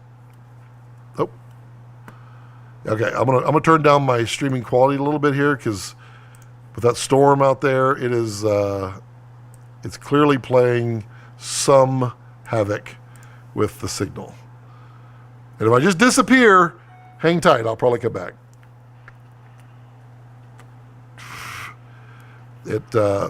We do pretty good, unless it's a absolute brutal thick storm. Then we do lose a little bit here. Ooh, listen to that thunder! Listen to that thunder.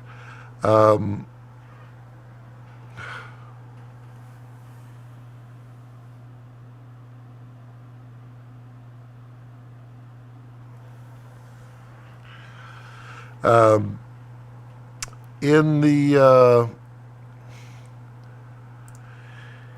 RAW tab of DaVinci, is there a difference between changing ISO and exposure? You talked about middle gray being remapped. In the RAW tab, no, there's not. You're literally, so in reds, there's thing called FLUT. That is pushing. You're pushing while maintaining.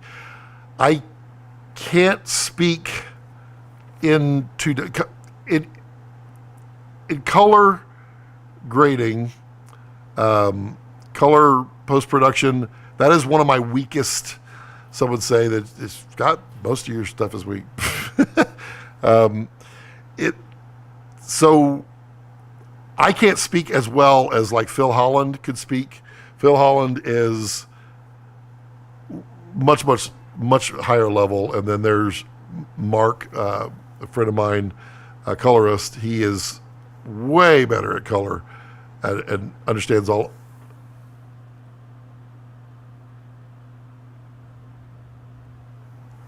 Of that.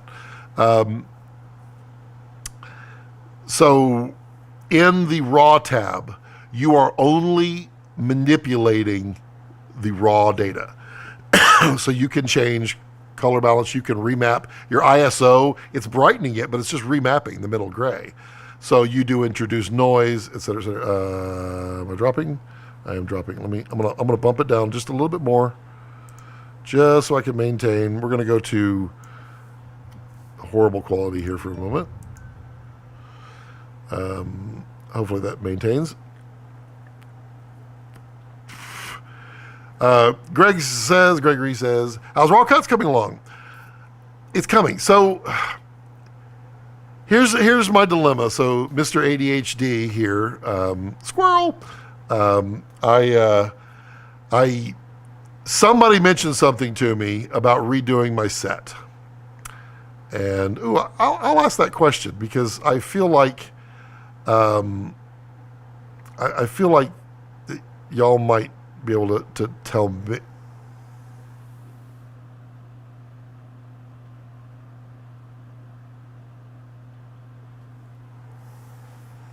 Might be able to tell me. So in my world, my videos, my presentation, my live streams, this set, what is it that is most, maybe none of it, but what is it that is most, would you say is the most related to me? So if you were to say you got to have this in your set, what would that be? What is it that my set would be known for. Because someone told me I needed to redo my set, which I was like, no, I don't want to redo it. And I have the top back light all set up. One moment. Reconnection. Woohoo! Am I still streaming though? Is it still streaming?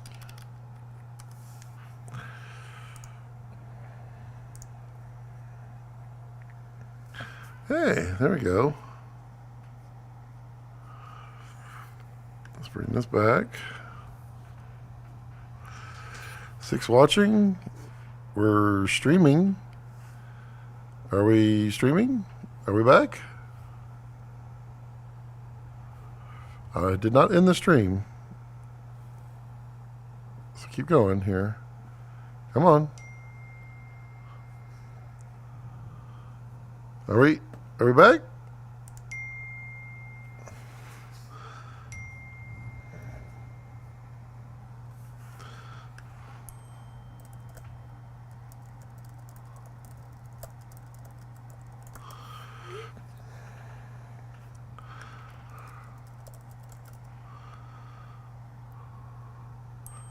I can't tell. It says it's streaming, but I don't know. Refresh your feeds, refresh your feeds. Okay, I need to figure out. Are we streaming? I think I need to reconnect here, but I'm scared to do that. It might not go back. Let's see, live. It might not go back. Oh, that's weird. Okay, well. Hear me. I need to mute me because I don't need. Okay, so I'm streaming, but I need to. God, I don't want to refresh this. I'm afraid it's gonna. Ooh, I don't want to refresh this. Is it reconnecting? No data. Is it? Let's see. Live chat. Everyone else refresh. You're back live. Okay. I'm gonna keep streaming. I'm having fun now. It's kind of a mission to continue this, but I don't have any chat. All I have is over here. Okay. Oh man. Starlink. You know, don't refresh. Okay, I'm not gonna refresh. I don't have chat here, so I can't put up anything on, and Rex is so not happy with the. Okay, so we're there. I'm gonna boost my settings back up. Let's go back up to, let's say 1,000. The rain was something else. I went out there and videoed it. It was kind of funny. I literally have no cell service out here either. Man, that's so weird. So I'll be chatting over here on my iPad. But we seem to be okay. Hey, Ari, what's up? Caffeinated Camera, are you still out there? Let me know if you're still out there. Because there was, let's see, what did I miss here?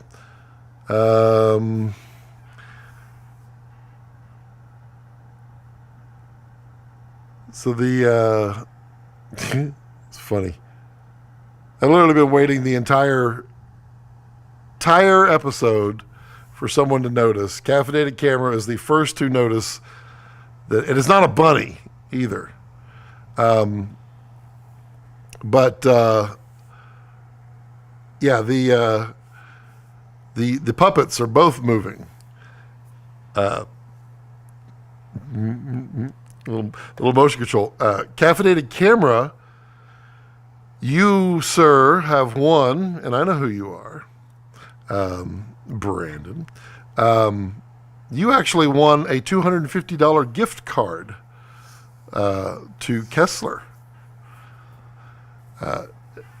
So for noticing that was kind of our little fun little deal. I was like, I've been been wanting to do this for a while, and it just struck me today how to, with some of the Kessler motors, how to just kind of do a little creepy going on.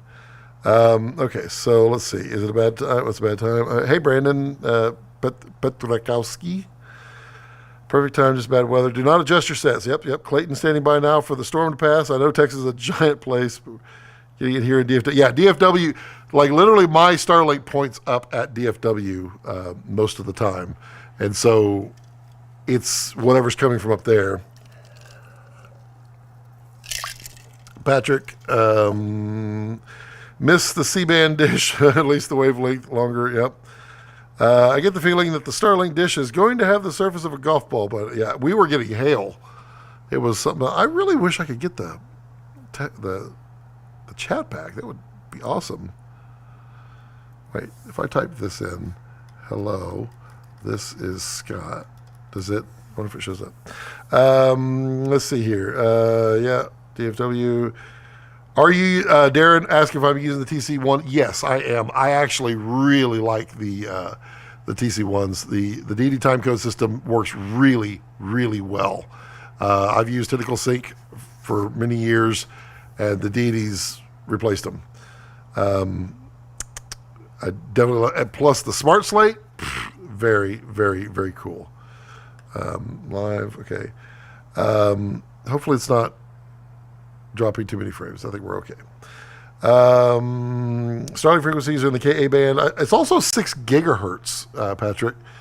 They have a 6 and a 12 gigahertz band. Oh, so that's weird. So I can see, how do I reconnect the chat? That's so weird. Let's see if I do top chat and then go back to live chat. Okay, we got that. All right, let's see if I refresh this. Not reloading the whole thing. Ooh, there we go. I got it. Yay! Okay, there we're back to normal. All right, let me go back up here.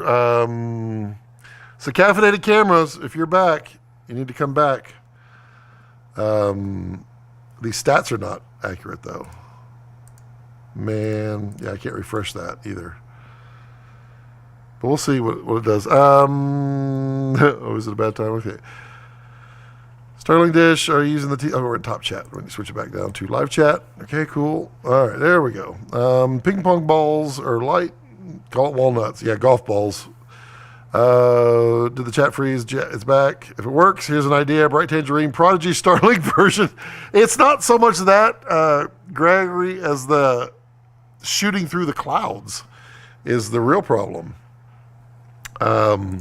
No, let's see. You are back, still not live. Refresh your feeds, but not me. Yep. Okay, back. Everyone else refresh. Hey, dude. All right. Get a chance during the downtime. Yeah. How about that, Hale? I don't have the Prodigy anymore. It is off on set. Some feature. I took it with me to NAB and dropped it with Bright Tangerine, who then took it to the next one. You're good. I'm in the Woodway North at the end of the big fat fiber pipe from Bell. I would love to have fiber. Sadly, I believe we will never, ever, ever have fiber out here. There's no way they're going to recoup any money from fiber. Yes, you're mostly back. We're back live. No, not you. Hello, this is me. It is me. I see it. Okay, so I don't know how many people we have. 6. 6 is what it shows watching. Pretty funny. Refresh that. It was that was a challenge. That was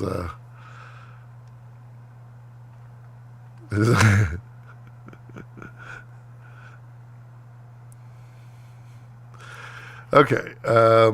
So we are back. Yeah, the Muppets are animated.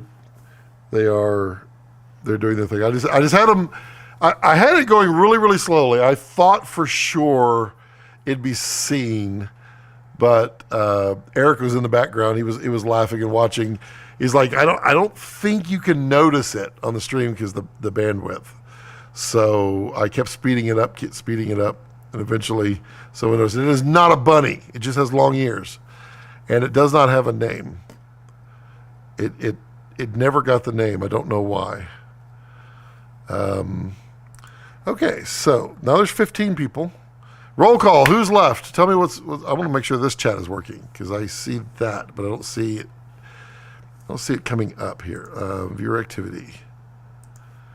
Stream health. It's good. Stream's bitrate. Okay, it's weird because it acts like it's. Yeah, it just doesn't know. YouTube couldn't reconnect. But I've learned if I leave that stream and I don't end the stream, then I can reconnect back to it, which I did. Oh, there we go. EOS R3 firmware updated, and the 2 terabyte Red CF Express now captures photos.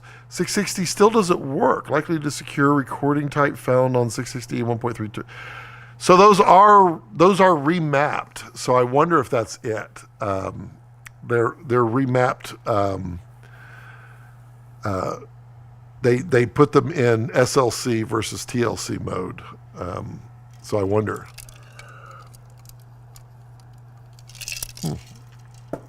Storm seems to have passed, and I mean Rex is in a panic. He's not even on camera. Well, you can see his butt. You can see his butt. That's all you see. He's literally laying right here because he does not like storms at all. Gregory is still out there. It's like what, 3 a.m. for you, Greg? 11 watching. It's like these numbers. Okay, these numbers are slowly starting to update. It's weird. Nikon Z8. Yeah. Z8 is coming, and I wonder if it's going to have some compressed RAW features in there. I bet it might.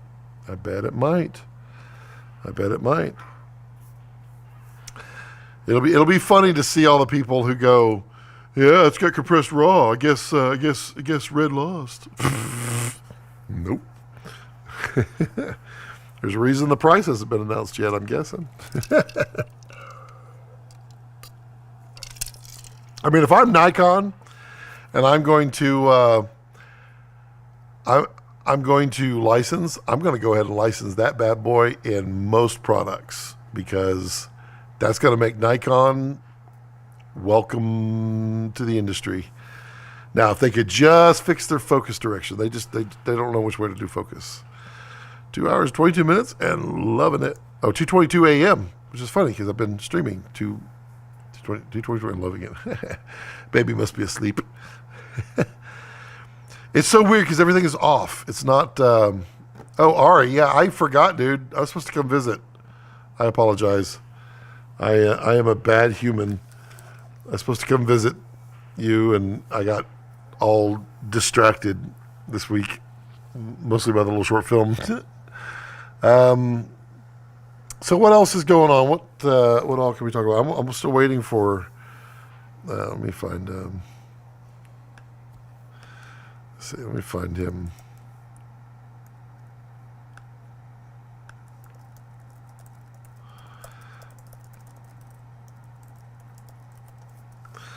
And message someone, see if he sees it. Kind of sucks that Nikon went with Tico Raw, trying to be sneaky. Now they're kind of stuck. I mean, Tico Raw will do it. It's going to do everything. They could change that too. I mean, the funny thing is, they probably licensed Tico Raw, and Tico Raw's like, that's on you. And so now they've licensed it, and I mean they all have to use something, so it's fine. It will work. Let's see here. Ugh. Oops, didn't mean to do that. I'm going to do that. Let's see here. At least I have my chat back. Let me find Trying to get caffeinated camera back. It needs to come back.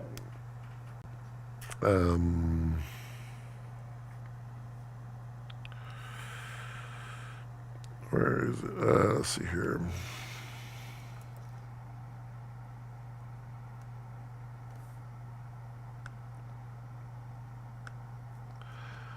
Let's see your message.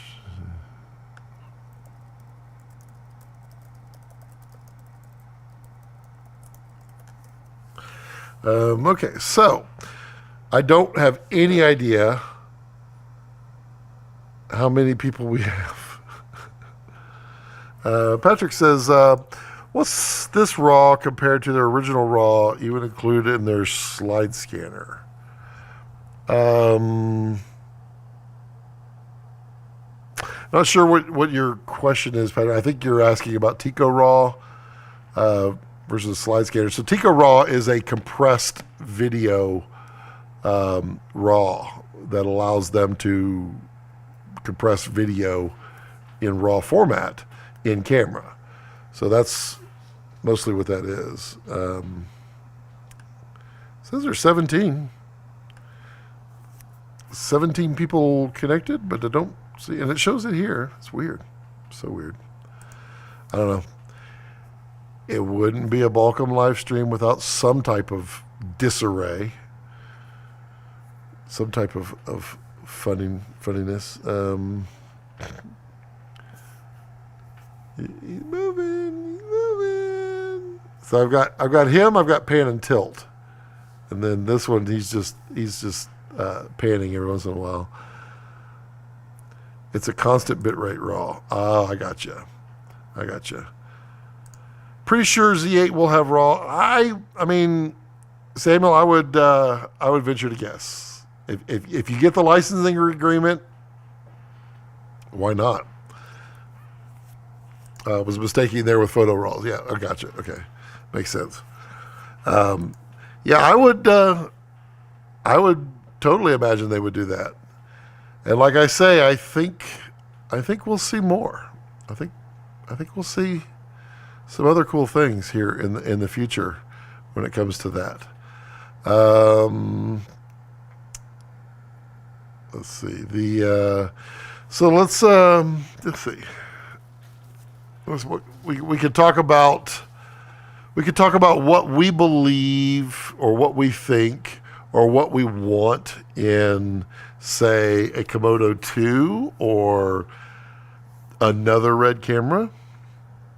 What would you want in another red camera? Now keep in mind, if you're going to have a Komodo and you're going to have V-RAPTOR Super 35, which is, sorry, my nose is going crazy. V-RAPTOR Super 35, which is pretty inexpensive compared to the VistaVision. And you have that gap. So you're in about the $10,000 price range. What all would you want on a camera? Future Komodo wish list? I mean, future Komodo wish list is super useful. My suggestion for Komodo was let's beef up the horsepower a little bit inside, but let's just extend out Komodo out the back just a little. Bring it out however much you need to get more horsepower inside. And then, as long as you keep this part of the body relatively the same, most of the cages are going to work still. I think consumers would love that. I don't know if that's possible or what have you. And it would still be a relatively small camera. I think though, I don't know. I wonder if extending it out this much versus just extending it 1/2 inch on all sides or 3/4 of an inch, which is better for everything. Komodo X. Yeah, so that all stemmed from, yeah, so Brandon, you noticed the non-bunny moving.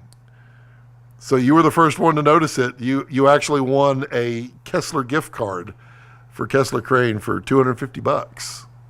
So I just wanted you to receive it here on the live stream, where you deserved to the deal. It was all the way back up here, all the way back up here. It's funny because you said something and then Gregory said something, and when I read Gregory's, I was like, oh man, Gregory just like, where'd it go? Gregory's like, yeah, it's moving. Is it? Yeah, okay. Yeah, you said, is it me or is that bunny moving? Then Gregory's like, yeah, yes, the puppet is moving. I thought, I didn't see yours, Brandon. I didn't see your comment, and I thought Gregory was just like, yeah, Scott, the puppet's moving. I get it. I was like, dang. Cool on the gift card, Brandon says, but how is it happening? Well, Brandon, so as you ask, this is the power of Kessler. I am controlling the puppets with Kessler motors, and I've had a little bitty loop running here where he's about to turn his head a little bit, and I have it running really slow. And now we're turning our head, raising and turning just a little bit. It's this is the thing. Like I don't understand why more people aren't doing motion control. And it's an honest question here. This is not a whatever. I really am interested why more people don't use motion control. Like these Kessler power blocks. So now you can use these motors for whatever the heck you want. In this case, boop, we've got motorized puppets, and we can take them way off into the deep end. I'm going to move this real quick. 1 second though. And I enjoy destroying props, but I actually can't stand the smell of the remnants. Rex, the storm's over, buddy. You can come back and lay down. The storms. So that's I feel like Komodo should stay a crash cam category, and it will. That I feel pretty confident about. I wish they were use editing codecs instead of their proprietary RAW, but it needs to be more power from the camera. What, really? Yep. Yeah, reach out. I will pass your name to Eric. He's probably not on anymore. I don't know if he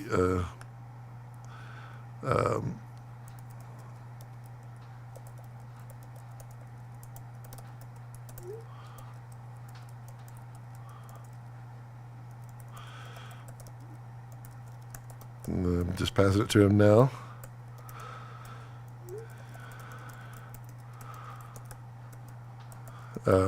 But I think, Brad, I think you'll be able to have a little fun. See, 12,000 with internal ND and more frame rates. $12,000 with internal ND. I don't think you're going to get internal ND, Dylan. I think what my guess would be here, they have the XL with internal ND. They have the module for Komodo and for V-RAPTOR. I'm guessing whatever comes in the middle, we'll be able to use that module as well. Is it a Kessler thing? Oh my God, it's creepy as Keep the global shutter, keep the 2-pound weight in the 4x4x4. I mean, it's possible. I mean, this is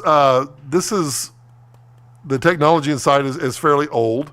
I mean, that's why they were using the CFast Express type. Yeah, CFast 2.0 cards, because there wasn't a CF Express that could do it.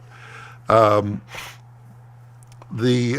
I would imagine with CPU improvements, they should be able to get more horsepower in here.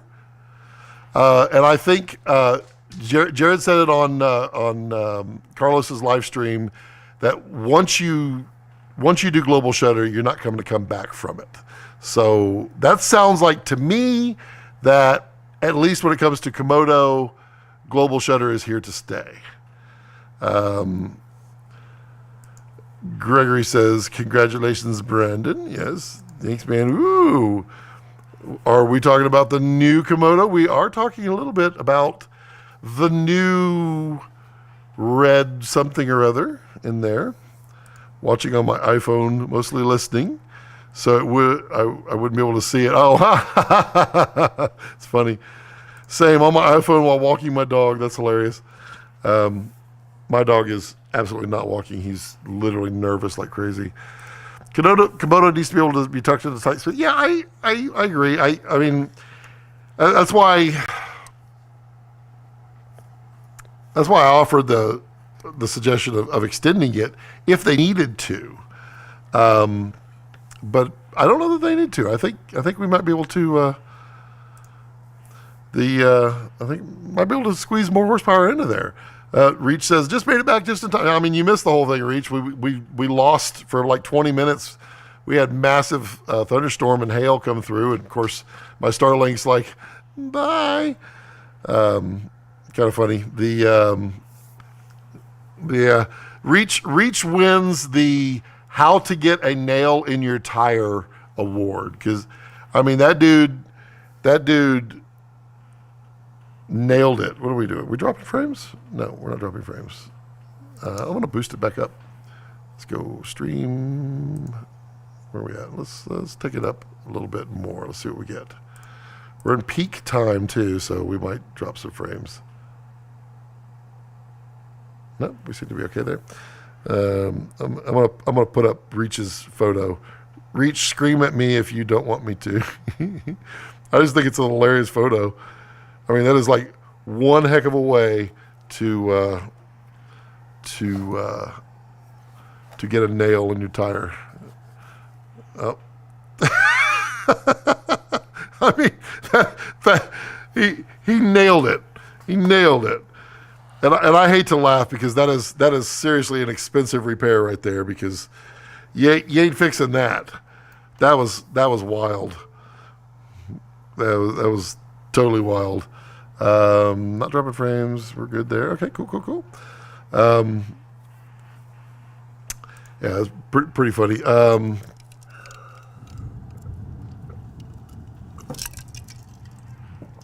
I hear thunder. Are we going for a run? I'm gonna do something creative. I'm gonna pull up the. Oh, it's okay, Rex. He's a good pup.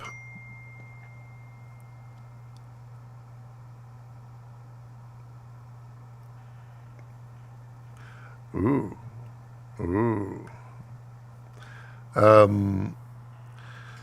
Let's see here. I'm gonna look at radar. He is really good at like protecting the chickens and everything like that, but he does not like thunderstorms. Wow, that's a lot of thunderstorm.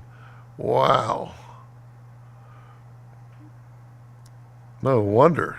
Yeah, that was some purple. Purple. Yeah, we're mostly through. It's mostly through. We're good there. I think the space in the middle with the fans can be halved, along with half-size CF Express cards and improved electronics could end up using. I tend to agree. The question would come in: what if they could get an 8K sensor in there? How and global shutter? The sensors don't pull a whole lot of power, but the processing to get it encoded, it doesn't pull a whole lot of power, but there's some horsepower involved. But then CF Express will be smaller, but hotter. So I wonder about heat dissipation there. And then, so I think Clayton, has Red said anything further about a monitor Komodo using pins similar to Raptor. I think what Jared hinted on Carlos's live stream was that he understands people using Komodo as an A cam. It wasn't what they built it for, but he understands that people are using it, and he loves that. That Red truly loves that so many people are using I mean, so many thousands upon thousands of these out there, and I think based upon what he said, it sounds like whatever is going to appear in the middle between Komodo and V-RAPTOR Super 35 is going to have some more A-cam-like features. So I am thinking, and I don't know, but I'm thinking you're going to have use of external monitor, maybe two video outputs, maybe better audio or a better audio option. I think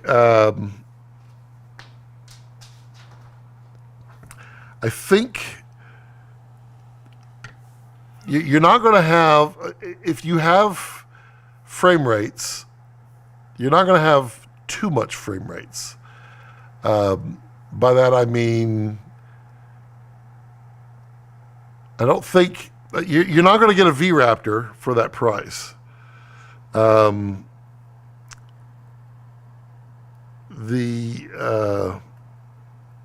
know. Go there. I love the idea of an 8K sensor, but Super 35, we hit diffraction pretty soon at f5, so 8K should be full frame. Yeah, but I think there's still room. I mean, let's be honest, Gregory, we're not going to stop at 8K. We're going to go further.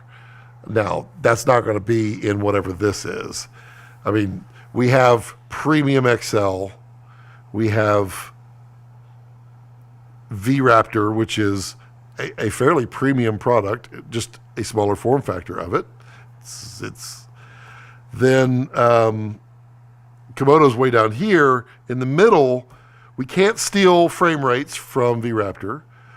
We also, and I say this because this is how business works, and it may suck for consumers, but you can't raid V-RAPTOR's point in everything. So in other words, if most people would buy the middle camera over the V-RAPTOR, but would have bought the V-RAPTOR before, then that would be Red destroying their own line. I suspect what we're going to find here, and I don't know how soon. Could be soon, could not be soon.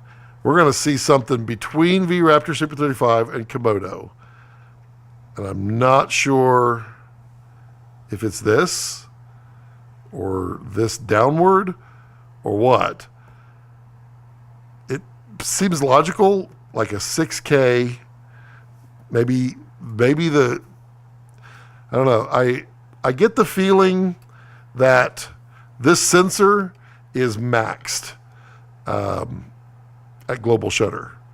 So we may not be able to extract, even with more horsepower, more out of it. So maybe there's something new. I mean, like I said, Red never stops. But I think we're going to see something in the middle. And then I think at some point we're going to see something even better, bigger, and awesomer than XL. Because let's be honest, there's room up there. People are paying $100,000 for Alexa 35s, and here's Red with a camera that blows it out of the water, basically, for a third of the price. There's room up there for something even cooler. Oh, there we go. There's Eric. Says, who won? That is Brandon Talbot. Right there, Talbot. So Brandon Talbot is our winner. He's caffeinated cameras on his YouTubes that he was on, but he's the man. He has won. So there Eric is Eric, I'm sure, is smiling for you right now. Gregory's like, Kessler! Which may end up increasing the cost overall. Yep. Brendan says, I'd be pumped with 100 frames per second, but honestly, I never use more than 40 on my Komodo. Yeah, I don't think... my thought would be if, let's say they put an 8K sensor in the middle. I don't think we would get more than 30 to 48 at 8K, but I think we would get 6K at like 60. That is 100% all Eric Kessler right there. That is he loves to put smiles on people's faces, and he loves to see the smiles on people's faces. And I was just joking with him before the live stream.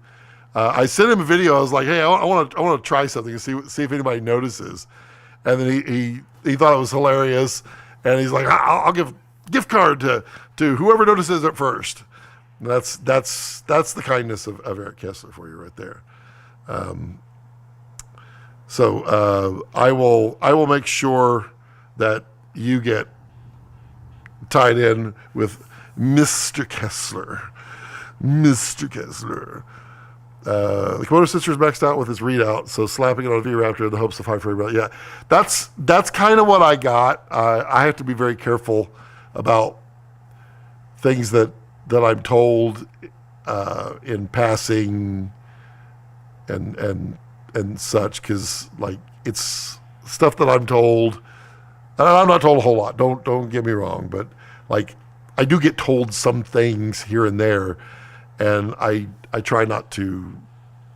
It's not my place to give that out. So, but what I understand, Gregory, is I think that sensor is maxed out as far as what it can do frame rate wise.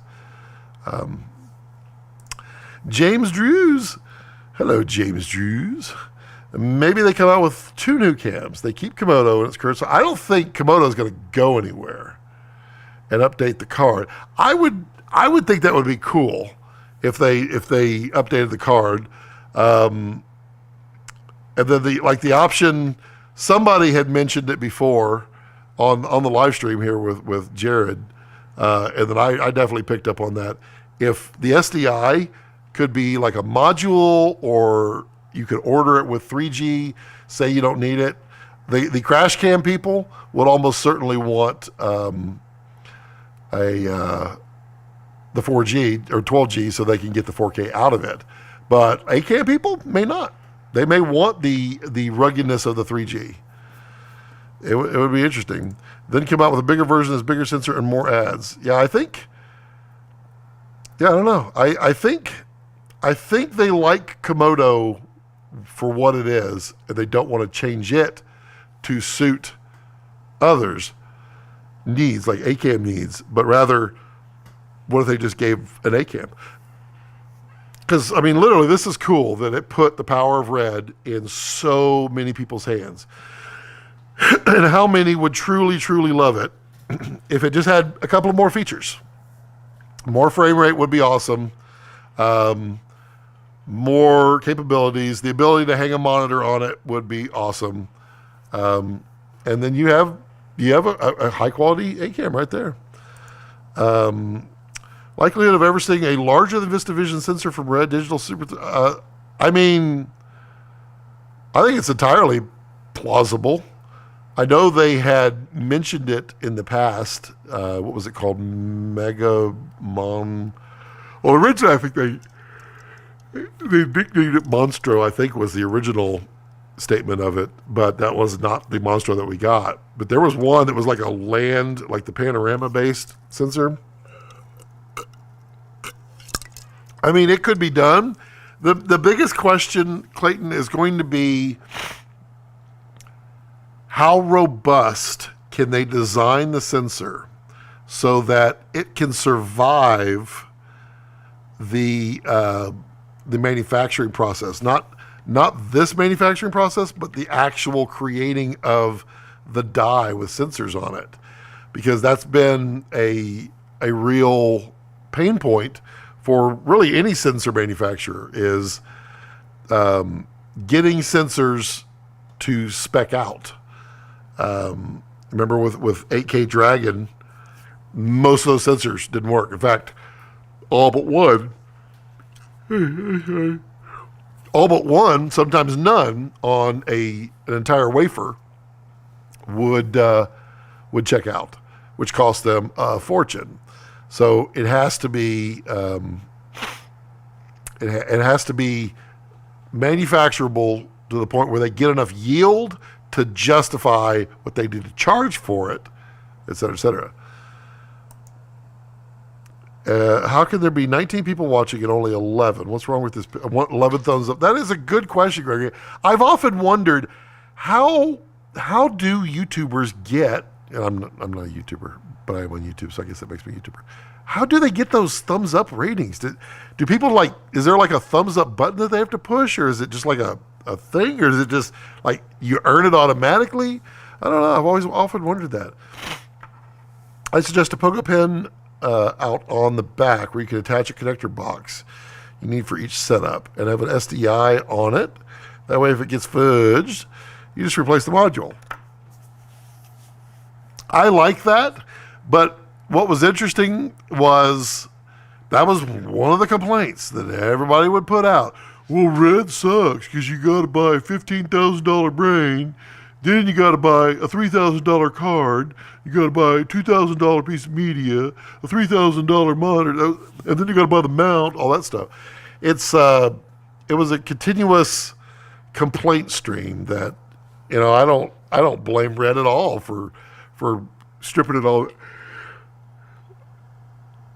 I'm sorry, I'm not yawning. I'm not tired. This is weird. Probably because I'm talking so much. So I don't know about external modules. I don't know. Is that something they want to do? I don't know. Maybe. I wouldn't shy away from it. I kind of thought it was okay. Yep. The Komodo wins with R3D, global shutter, price. So I think a G2 with some little improvement could be. I completely agree with that. What's difficult about in-camera ND filters?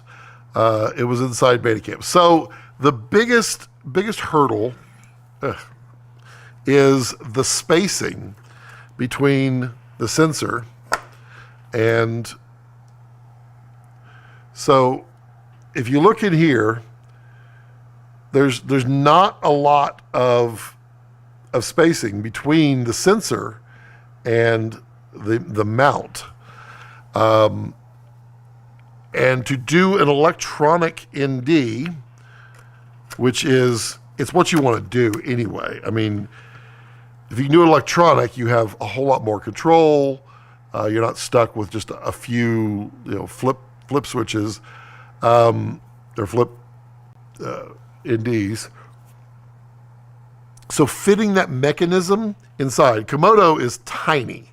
There's just no room inside this as it is to put an electronic ND in there.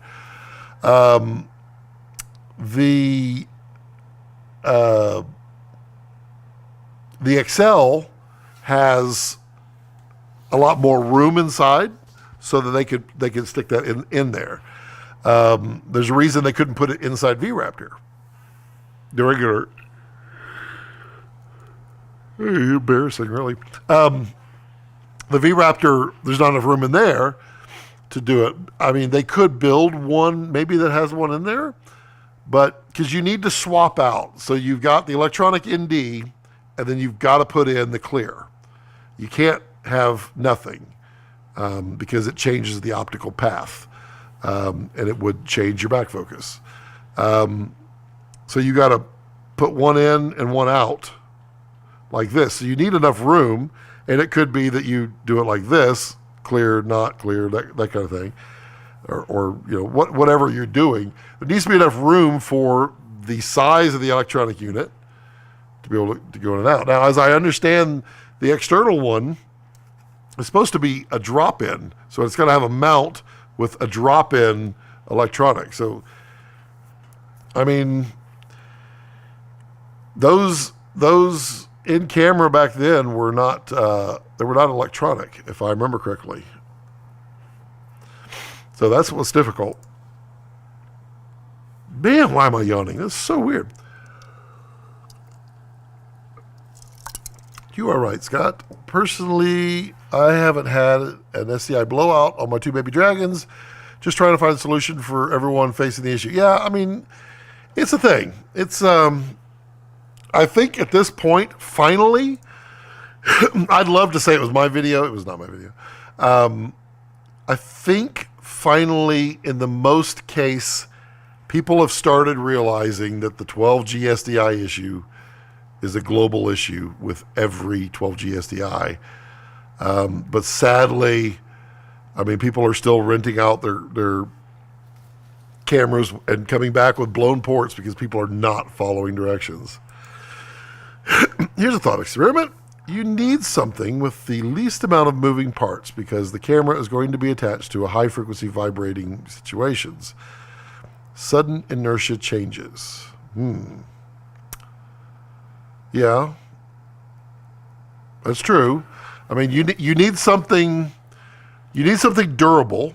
The ND is going to be put in situations, vibration, and because it mechanically has to move, it needs to be sturdy and rugged and protected. Another potential point of failure. Yep. And that would suck. I mean, suppose they put it in the crash cam and then you run the crash cam like a crash cam and it starts messing up because the mechanism is hard. So I think maybe, I don't know, speculating, maybe that's why they're going to use the insertion, the insertable electronic ND into the electronic mount. Because it's manual at that point. Thanks, true. They were more space, and we adjusted back focus every time we changed lens. Yep, it's and you got to. I mean, B4's the broadcast standard. It has a variable. I don't remember the flange depth on that. PL are huge, and they have to go way back. So, I mean, if you're buying a big camera, an XL V-RAPTOR, you're going to end up mostly with PL lenses on there. So you need to have room for the throat of that. I mean, there's a lot to go into that. So it is, it's a thing. It's not easy. Where you can make it all in one, then, you know, you can make it easy. You put in,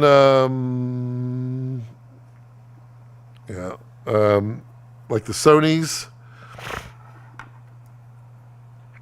There's a purpose built, and so, yeah, I mean, I want whatever the new version will be, but I'm saving up for an M11. Ooh, that's a man, that's not cheap. But like you said in your video on it, if it brings you joy when you hold it in your hand, there's absolutely something to be said for how that works in your brain. There is so much value to enabling your creativity. Kind of like the monochrome. It opened doors in my brain creatively that I was not expecting, which is quite interesting. I'm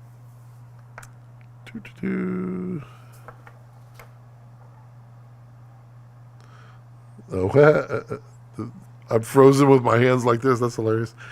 Was shooting side by side with an Alexa, both on a roller coaster, and the Alexa had the ND stuck halfway mid-shoot. Oops.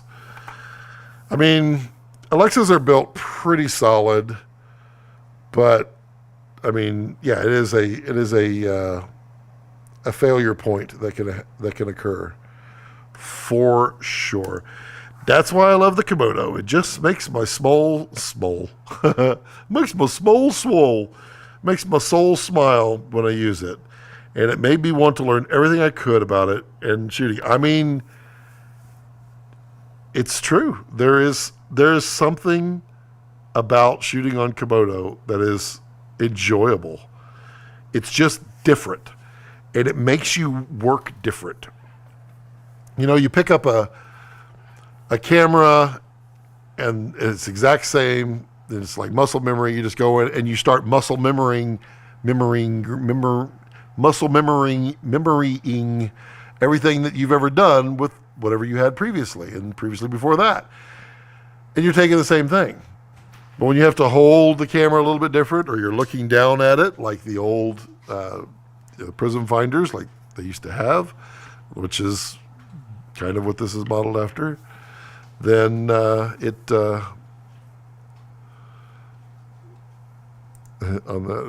what's up? Did you get rained on? She said we lost like 20 minutes. Yeah, it was pretty bad. It was knocked out on like. Well, lightning was everywhere. Oh yeah, it was. We got hail. You want to come say hi?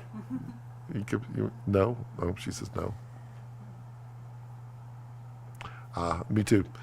We'll take those, the migraine ones. Yeah, okay. I'll be done in a little bit. I'm not going to stream much longer, although it seems to be more of a challenge to just keep going for the for the fun of it. Were we the only? Why do you keep typing things that make it hard for me to say? Geez, tongue twister, Brandon over here. Were we the only ones shooting NAB on Komodo? So there was Nar was there with the Diamond. He and the Diamond Brothers monochrome, but theirs was not full spectrum, which was interesting. So we had a full spectrum, we had monochrome, we had yours. I swear I saw somebody else with one. And then the blue one was over at the Blue Shape booth. Did you get to see that one, Brandon? Did you go over to Blue Shape and see the old Blue? She was sitting there in the Blue Shape booth the whole time, all stripped down with the 50 millimeter lens on there with the Blue Shape BP batteries on the back. And any future Komodo should keep the top screen. I don't disagree. On that. I like that. I would like a bigger top screen, because I like just that looking straight down. It's funny because there's this thing between like old EVF shooters and monitor shooters, and then people who want to look down. For me, I love the top screen because I'm so freaking tall that when I'm shooting, then it's at normal height for people and I can look down. Now, I can't see that monitor because my vision sucks now because getting old sucks. But if it had a brighter and bigger LCD, that'd be pretty slick. Also with some touch buttons, like that'd be kind of cool too. I could totally enjoy that. I mean, fill the whole top with it. That'd be cool. That's all yours. Did you go over and say anything? I know one guy, he went over there and was trying to mess with me by trying to, like, he kept moving it. Because the Sony Venice 2s that walked off the NAB floor on Saturday, the day before it opened, I went back to John at Blue Shape. I'm like, hey, just so you know, be very careful with that. Don't just let it disappear. Brandon says, I use the top screen all the time. I hope they don't ditch it. I don't think they will, because I think there's kind of that enjoyment factor. I'm finally getting cold. I think there's that enjoyment factor with... Rex, you want to go, Mom? No. Wow, you just got owned.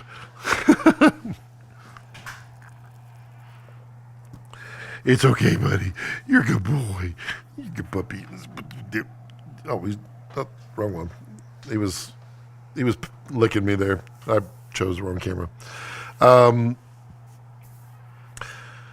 I think, I think it's kind of a thing now. I think it's funny because it's crash cam, but it became the cool little carry around with you crash cam. I think this one too. This is Jared's. I think this is the one he was carrying around at the F1 race here in Austin. I think this is that one. I don't know. He'd have to tell me. Let's see. Changed all your search functionality for it wouldn't be mad. Changed all your settings. Oh, that would be funny.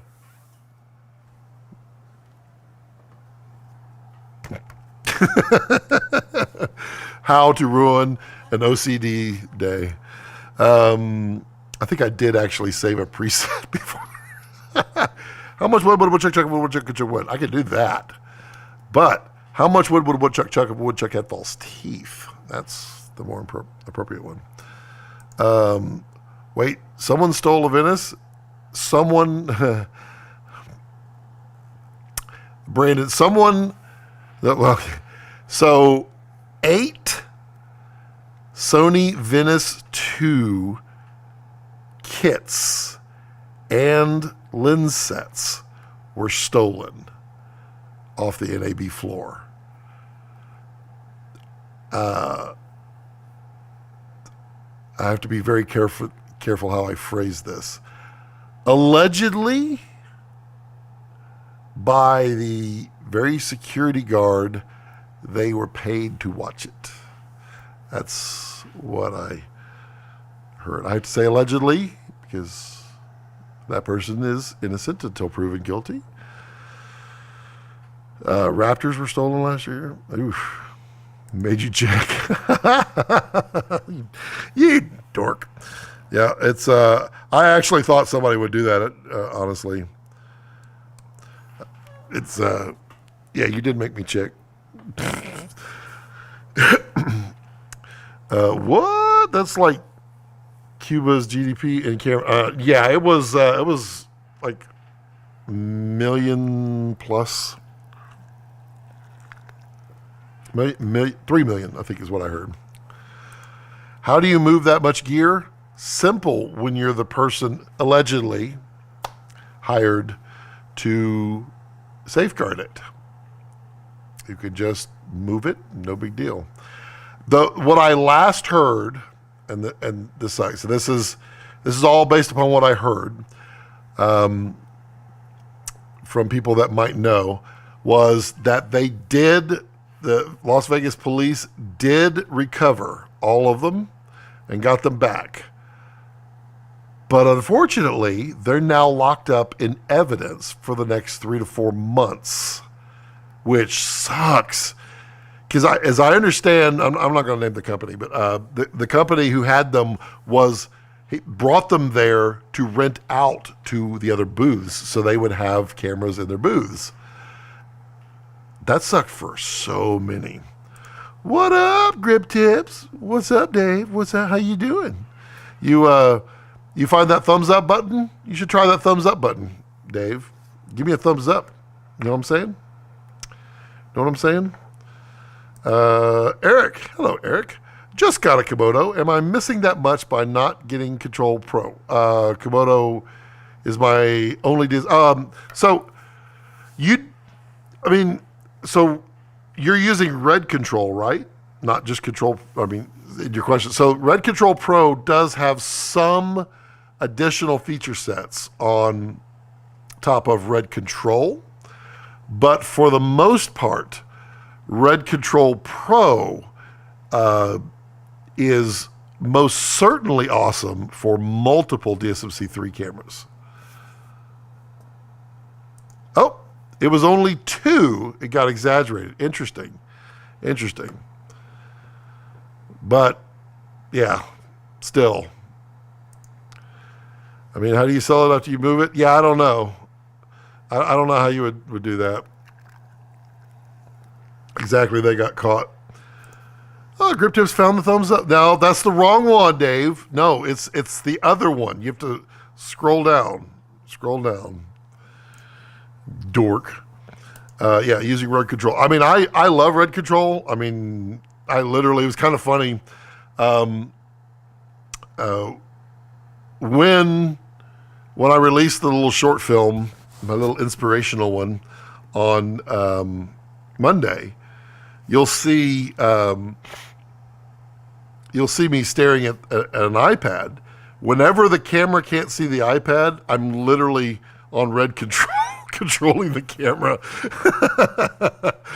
It's kind of funny. I love it. I love red control. It's incredible. Mikkel is a boss.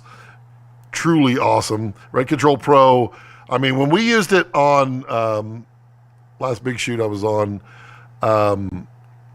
we had 3 Komodos on it, and it was incredible. Just to be able to go boop, and all of them started.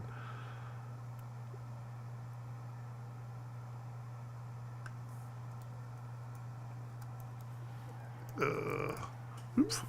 Let's see. Midjourney and Dolly have been amazing in their uses in concept art. However, GPT-4 has also been instrumental in data processing and logline writing for treatments. Have you found uses for ChatGPT? Yeah, I do. I find so far right now, what I've found most interesting for Midjourney helps show me a couple of cool alternatives in my brain of Dave, of like the visualizations. It allows me to kind of see some things that I hadn't thought about. The ChatGPT I use mostly. I use it a lot to kind of find the next line in a song. So if I'm writing lyrics, sometimes my lyrics can get really, really simple because I'm trying to like maintain a perfect rhyming order and that kind of thing. So ChatGPT is really good for extrapolating that out. It was kind of funny. Ollie had suggested the Red is No Patent Troll for the Kessler Roll music video. And so I literally fed ChatGPT the Kessler Roll lyrics and told it to write a song about how red is not a patent troll. And I gotta say, it did a really, really good job. And at some point, I will make that video because it's too funny not to. So yeah. But I do like it for that. Other than that, I don't use it a whole lot. I did some testing because like I saw people saying that they used it to write titles for YouTube thumbnails and all kinds of stuff, or titles for YouTube. And I did some testing with that. I found absolutely no improvement whatsoever. Probably because my videos are just my videos and no amount of title is going to change that.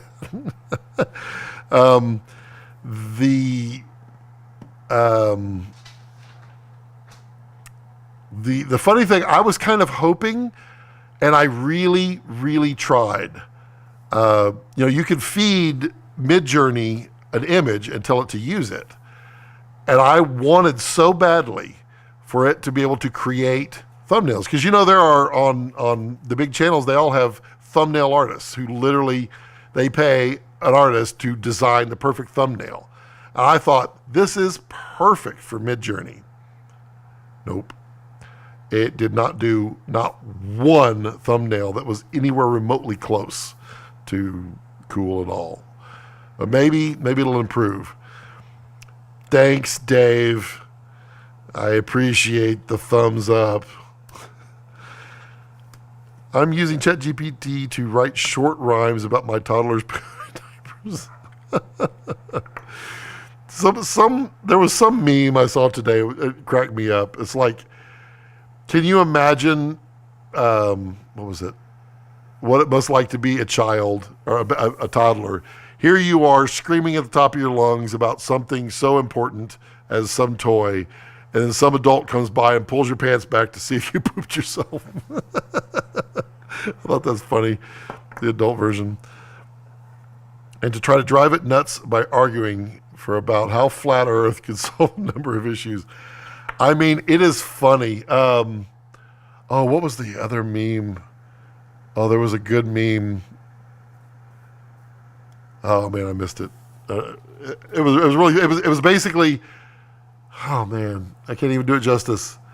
But you like on ChatGPT, how they always tell it, you have an alter ego. This is how they do it. It was assigning AI to non-AI and just telling someone how to get something. It was kind of hilarious how they do that. It's kind of hilarious. Okay, so I say I've been streaming for 3 hours and 16 minutes minus 20. So let's start to wrap it up. Who's got some last minute thoughts, questions, observations? I would continue to chat. I'm feeling chatty, but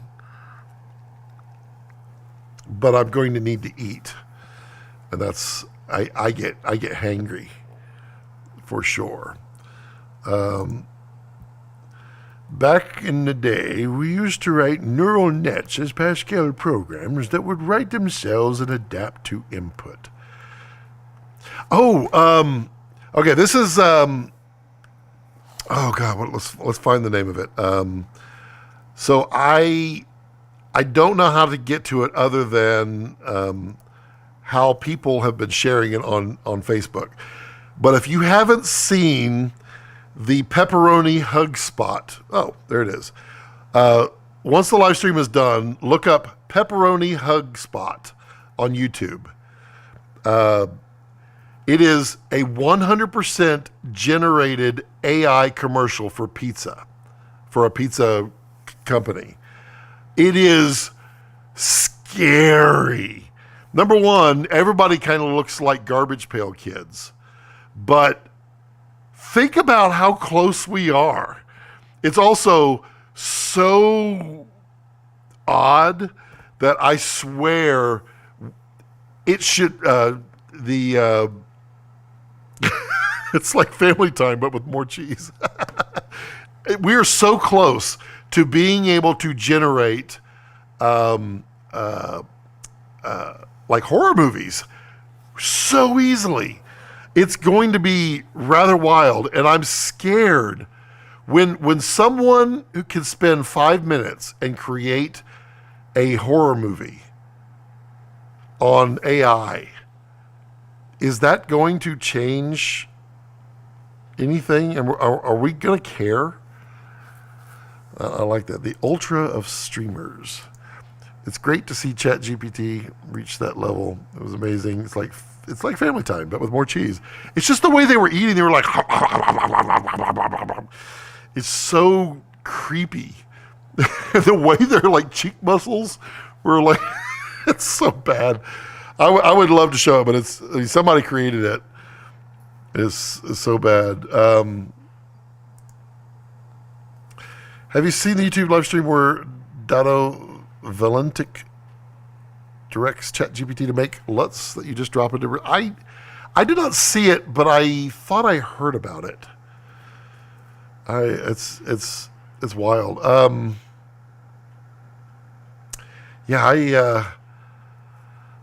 I wonder. There was also something. It's the time lapse of artificial intelligence.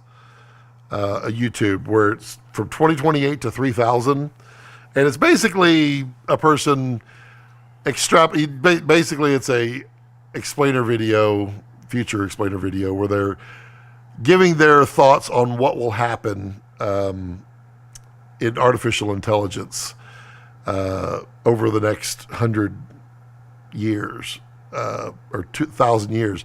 But I personally believe everything that they say up to like 2065, I think, I think all of that is going to be seen in the next 10 years. I think that's how fast we're moving. And I don't know that that's a good thing. I do not know. But that's definitely a good a good video to just kind of see the extrapolations out there. Now, what's really interesting, have you noticed every sci-fi movie that's out up until now, get your pens out, has extrapolated sci-fi exceptionally well. But none have countered AI self-consciousness in any of them. Well, I mean, a couple of them have peeked at it a little bit, but like, let's say Star Trek, Next Generation, we're in the future, and they have the onboard computer, which is really intelligent. It's artificial intelligence, but it's not really to the level, I mean, it's kind of like where we are today almost with it. Yeah, Ollie, we were just talking about that one just right before you jumped back on. I'm about to jump off too, but yeah, that pizza commercial was scary and creepy at the same time. I really want to use those people, and the way I told it to the first person who shared it to me, I was like, oh my God, could you imagine? This is the perfect horror movie if you just replaced pizza with squirrels, because all of those characters that AI generated, the humans, looked like they could be enjoying eating squirrels. It was just so creepy, and that would have been a perfect horror movie. Has anyone tried Autopod? Really cool. I have not. Oh, also, Aaron Rabinowitz, Red Giant, he's been dabbling with that AI that tracks you in a scene and can replace you with a 3D object instantly. Well, in moments. And it's scary good. Scary good. Oh, Tommy, I told you it was your birthday. I knew it was your birthday. Happy birthday, Tommy Chase. What is Autopod? I want to know what this is. Googling that too. Autopod, automatic podcast editing. Oh, yeah. Yeah, I heard about that, and also the not just podcast, but regular editing with Premiere. It's like interesting. It auto edits a 1 hour 3-cam podcast in 1 minute, Premiere only. But wow, it would be interesting. Does it fix the audio? Because right now I still cannot stand. I still can't stand the audio in most people's podcast, which would be hilarious if somebody came and go, "Yeah, Scott, your audio sucks." I really like my audio. I think that my audio sounds pretty good. Clayton says, at what point in the AI timeline between now and year 3000 do we see HAL 9000 replace Siri? 10 years. 10 years. Even HAL was not as powerful as we're about to make AI. I mean, what we're doing right now is we're feeding all of this stuff. Let me get in frame. Oh, wow, that makes my hand look huge. Hi, I've got big hands. We're feeding all of this stuff that should be 10 years later to AI now. So you have an infant with a lot of knowledge. That's the scary part. What you want is an AI that is intelligent and then feed it the knowledge. It works great, but if the mice are too close, it can't distinguish tracks due to the echo. Interesting. Rats. If the rats are mics. You said mice, then rats, now mics. If the mics are too close, it can't distinguish the tracks due to the echo. Interesting. I mean, it won't be long. We're going to see all that in editing in the future. But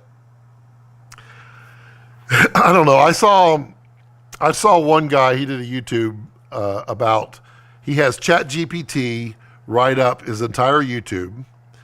Then he goes and fills in stock videos with it, and then puts it out there. AI does everything. And he's like, this is the future. No, it's not, because now everybody's going to do it, and no one's going to watch it. Because I got to tell you, this is probably just me. I don't like it. If your video is an explainer video with just stock footage, I'm probably not watching it. I don't care about a non-human connection. I want to connect to the actual person. And I know a lot of them are they sound like an old guy's voice, but it's just AI. I'm not going to watch it. Also, all of those explainer videos, every single one of them, they're like, I'm going to tell you about what SpaceX is going to do next. And then they spend 10 minutes telling you, where did SpaceX start? SpaceX started back in a garage of so-and-so, blah, blah, blah. That's always what they do. So irritating. Okay. I think we have reached that point where I'm so hungry. So hungry. Stock is the worst, especially if the shots are from different sequences. I know, so off the rack.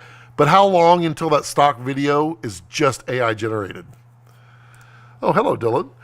Did you see where AI came across something in Bangladesh and learned the language without being... Ooh.